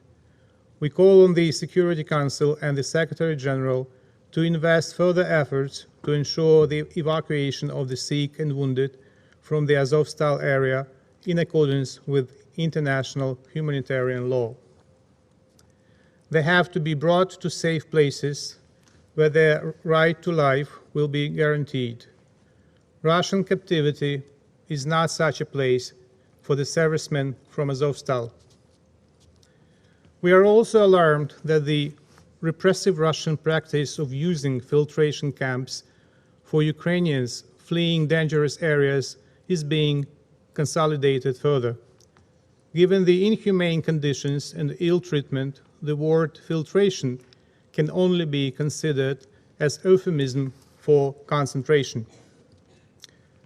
It is outrageous that Russia has applied these filtration practices to civilians who were evacuated from Azovstal under the facilitation of the United Nations and the ICRC. Some of them were illegally detained. For instance, during the evacuation on May 9, ironically on Mother's Day, the Russian occupiers separated a 4-year-old girl, Alice, from her mother, a medical worker. Only the little child was allowed to leave the occupied territory, while her mother was reported to be detained in a filtration camp.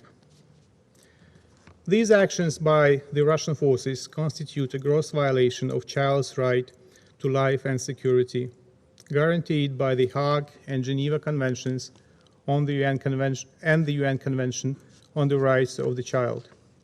We demand Russia immediately and unconditionally release the child's mother and ensure she is reunited with her daughter.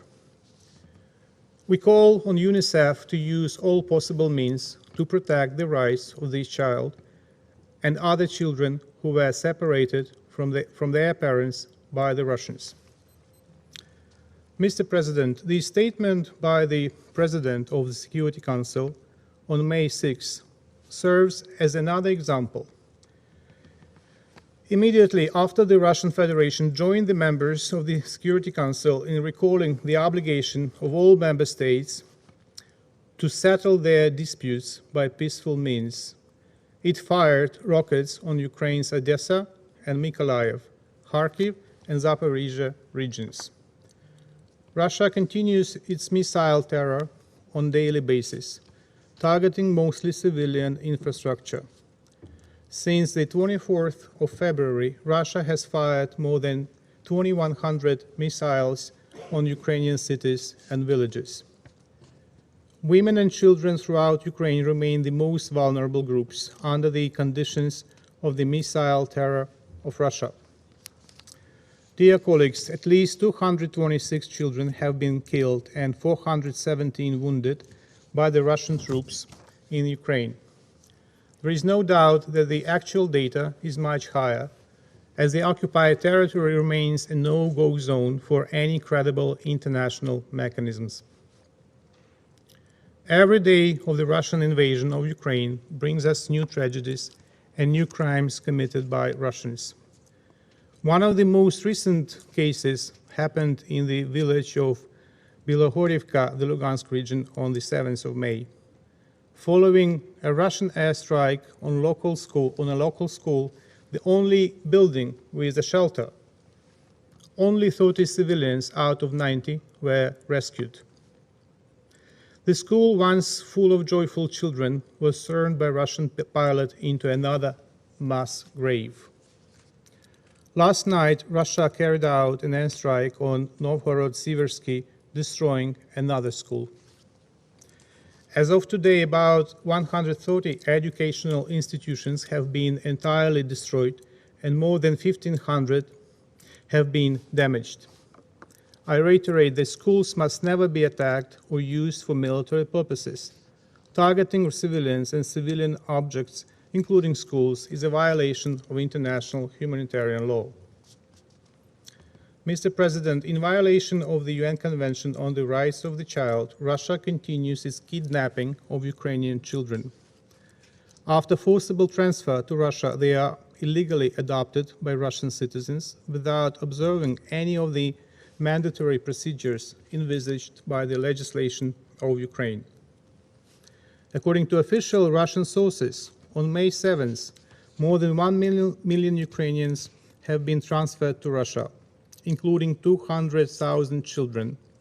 2,000 of them are orphans or those deprived of paternal care. The children's living conditions and their state of health remain unknown. We call on UNICEF, UNHCR, and ICRC to demand from Russia immediate and unhindered access to those children, as well as to all persons who have been transferred from conflict-affected areas of Ukraine to Russia or Ukrainian territories under temporary Russian control. We also call on the Secretary General to use all the mechanisms established by the Council to monitor and report on violations against children in conflict. Mr. President, according to WHO, at least 3,000 people have died in Ukraine during the period of the invasion due to the lack of access to treatment of chronic diseases. The Health Ministry of Ukraine reported that as of today, Russian troops have destroyed or damaged about 400 healthcare facilities. Under the circumstances of war, the treatment of cancer patients have been completely stopped in Ukraine. There are serious problems with access to insulin and antibiotics.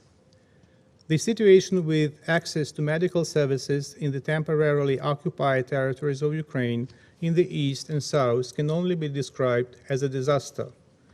There is a shortage of the most basic drugs.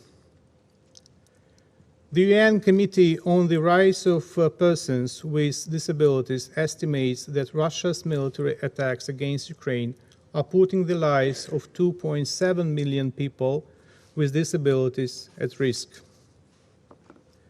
Distinguished colleagues, we welcome the launch of the Commission of Inquiry to investigate the atrocities related to Russia's war against Ukraine. The resolution adopted today in Geneva mandates the Commission to conduct a special investigation into war crimes committed by Russian invaders in areas of Kiev, Chernihiv, Kharkiv, and Sumy regions. The list includes arbitrary executions of more than 1,000 civilians, widespread instances of sexual violence, torture, and other violations. Ukraine, together with up to 50 partner countries, will ensure accountability for all perpetrators. Mr. President, it is symbolic that one of the Russian rockets launched on May 7th destroyed the Museum of Ukrainian philosopher Grigory Skovoroda. In his doctrine, he promoted humanistic ideas. Indeed, the current Russia is too far from humanism. The recent saber-rattling celebration of the 9th of May served as another illustration. The entire world commemorates on the 8th of May the memory of victims and those who stopped the Nazism 77 years ago under the motto, "Never Again." Russia has made the day of the 9th of May a cornerstone of its ideology, which is a combination of a propaganda war, hatred towards neighbors, militarization, and utmost disregard for agreed rules, norms, and values. We are grateful to all member states that co-sponsored the joint statement on the occasion of the 77th anniversary of the end of the Second World War in Europe, and thus demonstrated their resolute stance towards cynical attempts to appropriate and exploit the memory of the victory over Nazism and to use it for justifying this full-scale invasion of Ukraine. Listening to Putin nowadays, one can hardly believe he is the same person who once wrote in his op-ed for the New York Times that, I quote, "The law is still the law, and we must follow it whether we like it or not," wrote Putin 9 years ago. He also wrote, I quote, "Under current international law, force is permitted only in self-defense or by the decision of the Security Council. Anything," Putin wrote, "anything else is unacceptable under the UN Charter and would constitute an act of aggression," end of quote.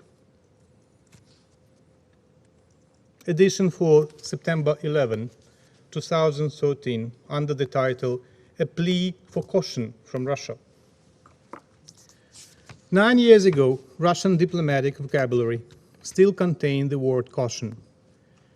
And according to Putin's op-ed, Russia's current actions against Ukraine should be considered as act of aggression. Because nobody attacked Russia, because no single decision has been adopted by the Security Council to sanction Russian actions in Ukraine. If it was not so tragic, it could have been funnier and much deeper fake than deep fake Putin videos on Trevor Noah's Daily Show. In fact, they are much closer to reality than Putin's envoy speaking here. Not long after Putin's hypercritical op-ed about supremacy of international law, in March 2014, the late Putin's envoy Churkin at least made an effort to keep up appearances in this council, trying to find at least some justification to Russian invasion of Ukraine. Today's standards of Russian diplomacy have gone through the floor, and all masks off. Russia is the only beneficiary of the Council's inactions on the issue of its war against Ukraine. At the same time, I doubt that it is the interest of 14 Security Council members to tolerate the Russian strategy of undermining the Council's credibility. I urge the Security Council to demonstrate resoluteness in safeguarding this organ and its mandate from the destructive Russian practices. And I do not apologize that I was not careful listening to the drivel by the Russian ambassador. But I need to break the news to the Russian delegation. Scientific evidence still suggests that all modern humans are descendant from African population of Homo sapiens that spread out of Africa about 60,000 years ago, and I'm proud to be one of them. I thank you. I thank the representative of Ukraine for his statement. I now give the floor to the representative of Estonia. Thank you, Mr. President. I am speaking on behalf of the Baltic countries, Latvia, Lithuania, and my own country, Estonia.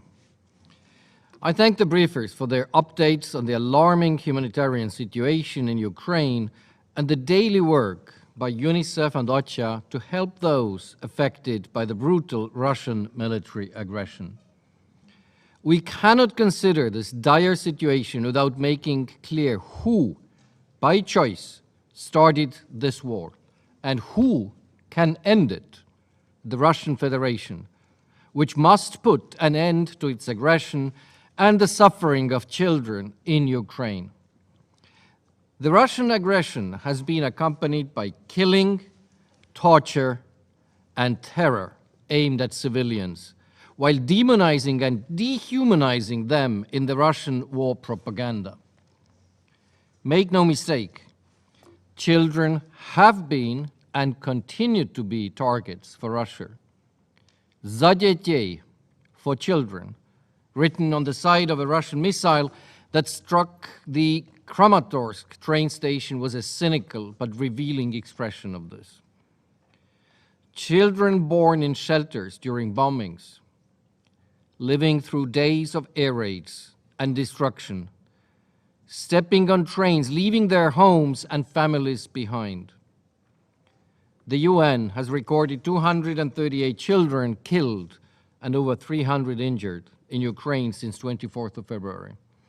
As it admits, a clear underestimate.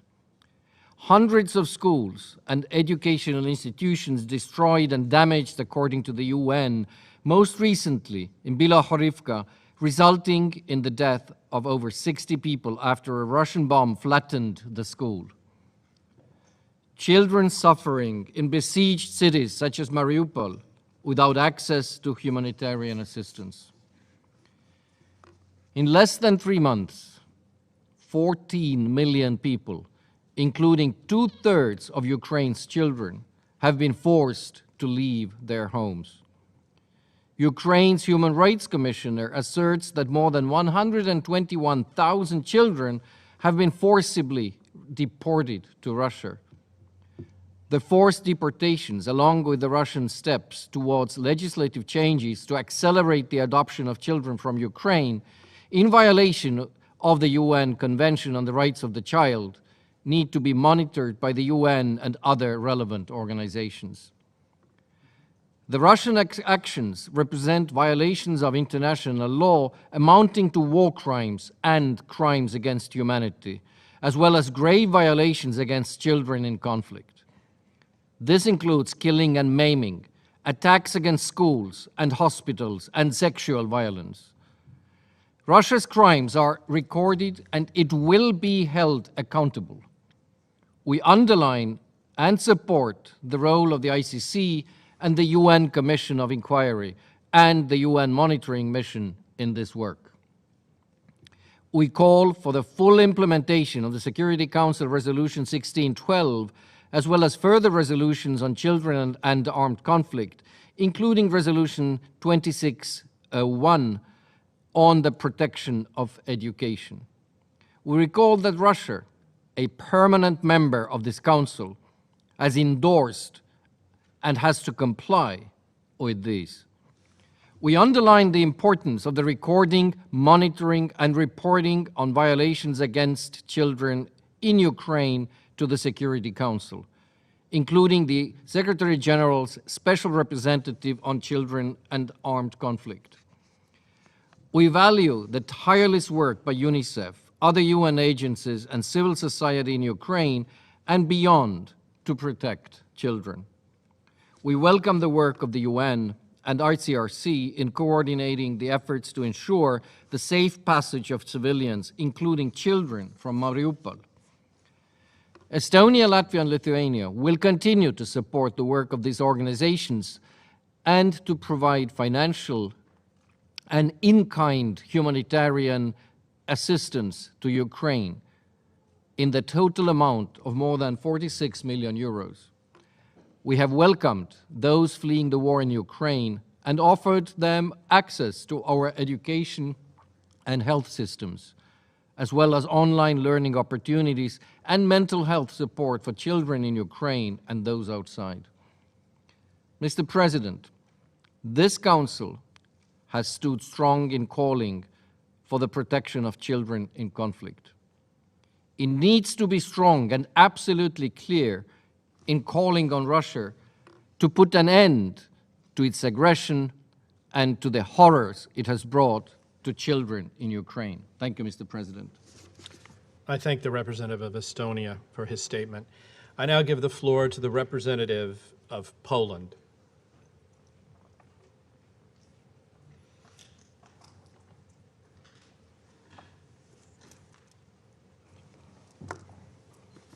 Mr. President, members of the Security Council, Excellencies, I would like to thank the United States for organizing this important and timely briefing and for shedding light on the situation of children in Ukraine in the aftermath of Russia's aggression.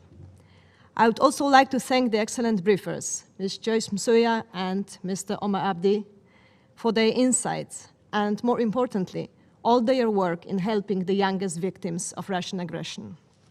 Mr. Chair, since the outbreak of war, more than 3.3 million people, as of today, mostly women and children, have crossed from Ukraine into Poland to seek refuge.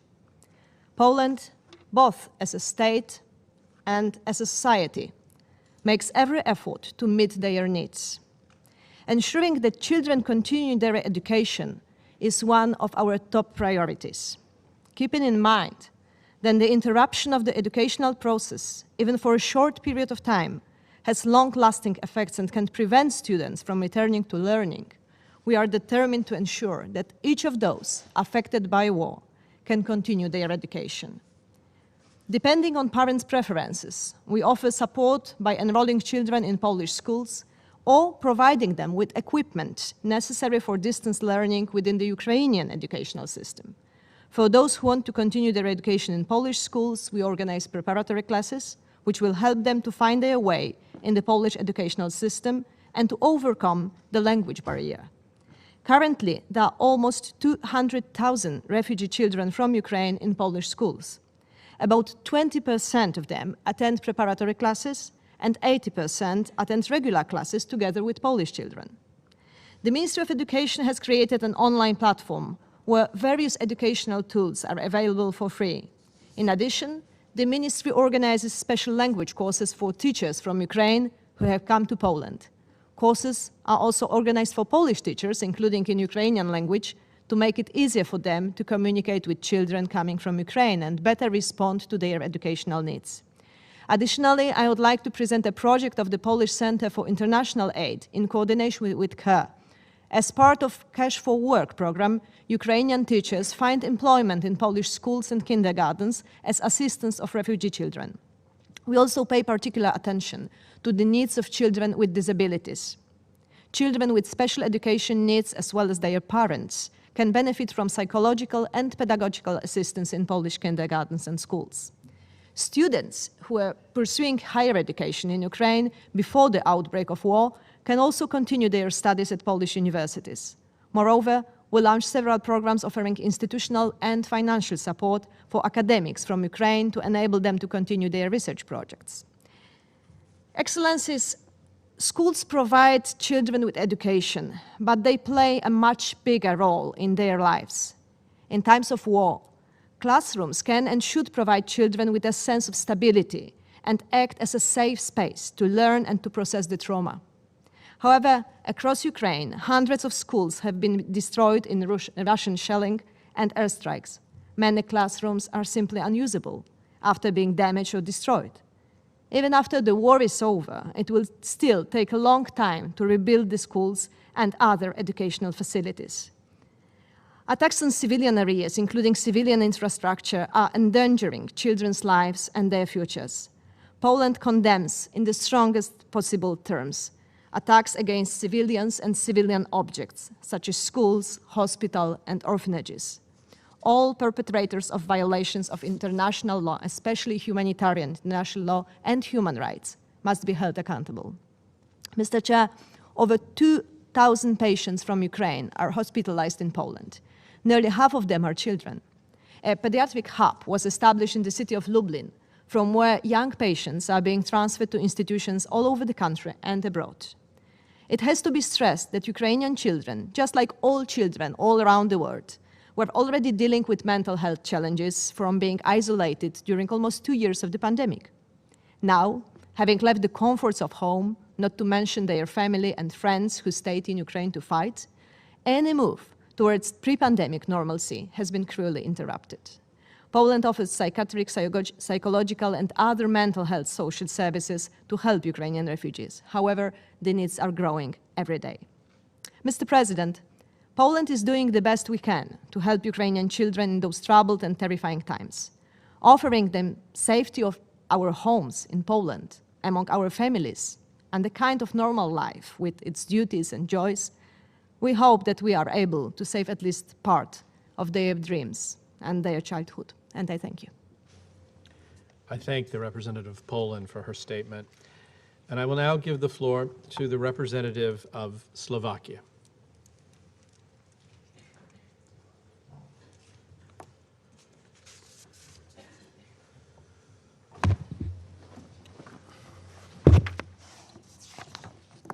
Thank you, Mr. President. I would like to start by thanking today's briefers, Assistant Secretary General Suya and Deputy Executive Director of UNICEF, Mr. Abdi, for their presentations, which once again shed light on devastating impacts of the Russian war in Ukraine, this time specifically on the issue of children and their right to education. We appreciate the updates that you have shared with us, and we were listening carefully, and we will certainly factor all the additional information in our further work and activities. As the UNICEF's Regional Advisor on Child Protection for Europe and Central Asia said earlier on the 6th of May in a press briefing, hospitals, including nurseries and schools, continue to be impacted by strikes, unfortunately. Slovakia therefore categorically condemns these attacks, including the most recent one in Bilohorivka in the Luhansk region. This attack, together with all the attacks on civilians and civilian infrastructure, constitute a flagrant violation of international humanitarian law and must be thoroughly investigated, and justice must be served. We also concur with the Secretary General that this attack is yet another reminder that in a war, civilians pay the highest price, and I add, children in particular. We have been following these developments very carefully also in our current capacity as Vice President of the Executive Board of UNICEF and as a neighboring and directly affected country. According to the most recent reports, including update from the OHCHR monitoring mission in Ukraine as of the 11th of May, more than 230 children have already lost their lives, and more than 340 children have been injured. Approximately 2/3 of Ukrainian children have been forced to flee their homes, and all of them have been negatively affected. This is a terrible and devastating impact on the future generation, which we also have to bear in mind. Instead of enjoying their childhood, millions of Ukraine's children are witnessing the horrors of war without bearing even the tiniest fraction of guilt for what is happening. They are being separated from their families and friends, directly exposed to blaring sirens, bomb explosions, physical and unfortunately even sexual violence, causing them physical harm and enormous psychological traumas they will need months and years to cope with, if ever. They are stripped of their fundamental right of access to safe and quality education, which in many cases prompts their mothers to take on the main responsibility for homeschooling. This is a special achievement, quote unquote, of the Russian, and again, quote unquote, special military operation. And I say it with a heavy heart. Or in correct words, a child crisis of unprecedented proportions and one of the fastest large-scale displacement of children since the Second World War, caused by the Russian unjustified, unprovoked and senseless aggression against Ukraine, constituting a blatant violation of the UN Charter and international law. Mr. President, just briefly, I would like to add from Slovakia's perspective that we have already received over 136,000 children that have entered Slovakia, and over 30,000 have been granted temporary protection so far. Children fleeing Ukraine are provided with as complex care and support as possible, including psychosocial assistance, medical care, and assistance in connecting or reuniting with their relatives and families. We have been able to enroll approximately 10,000 children aged 3 to 17 in Slovak schools, and we work hard to increase this number to provide all the refugee children staying in Slovakia with proper education.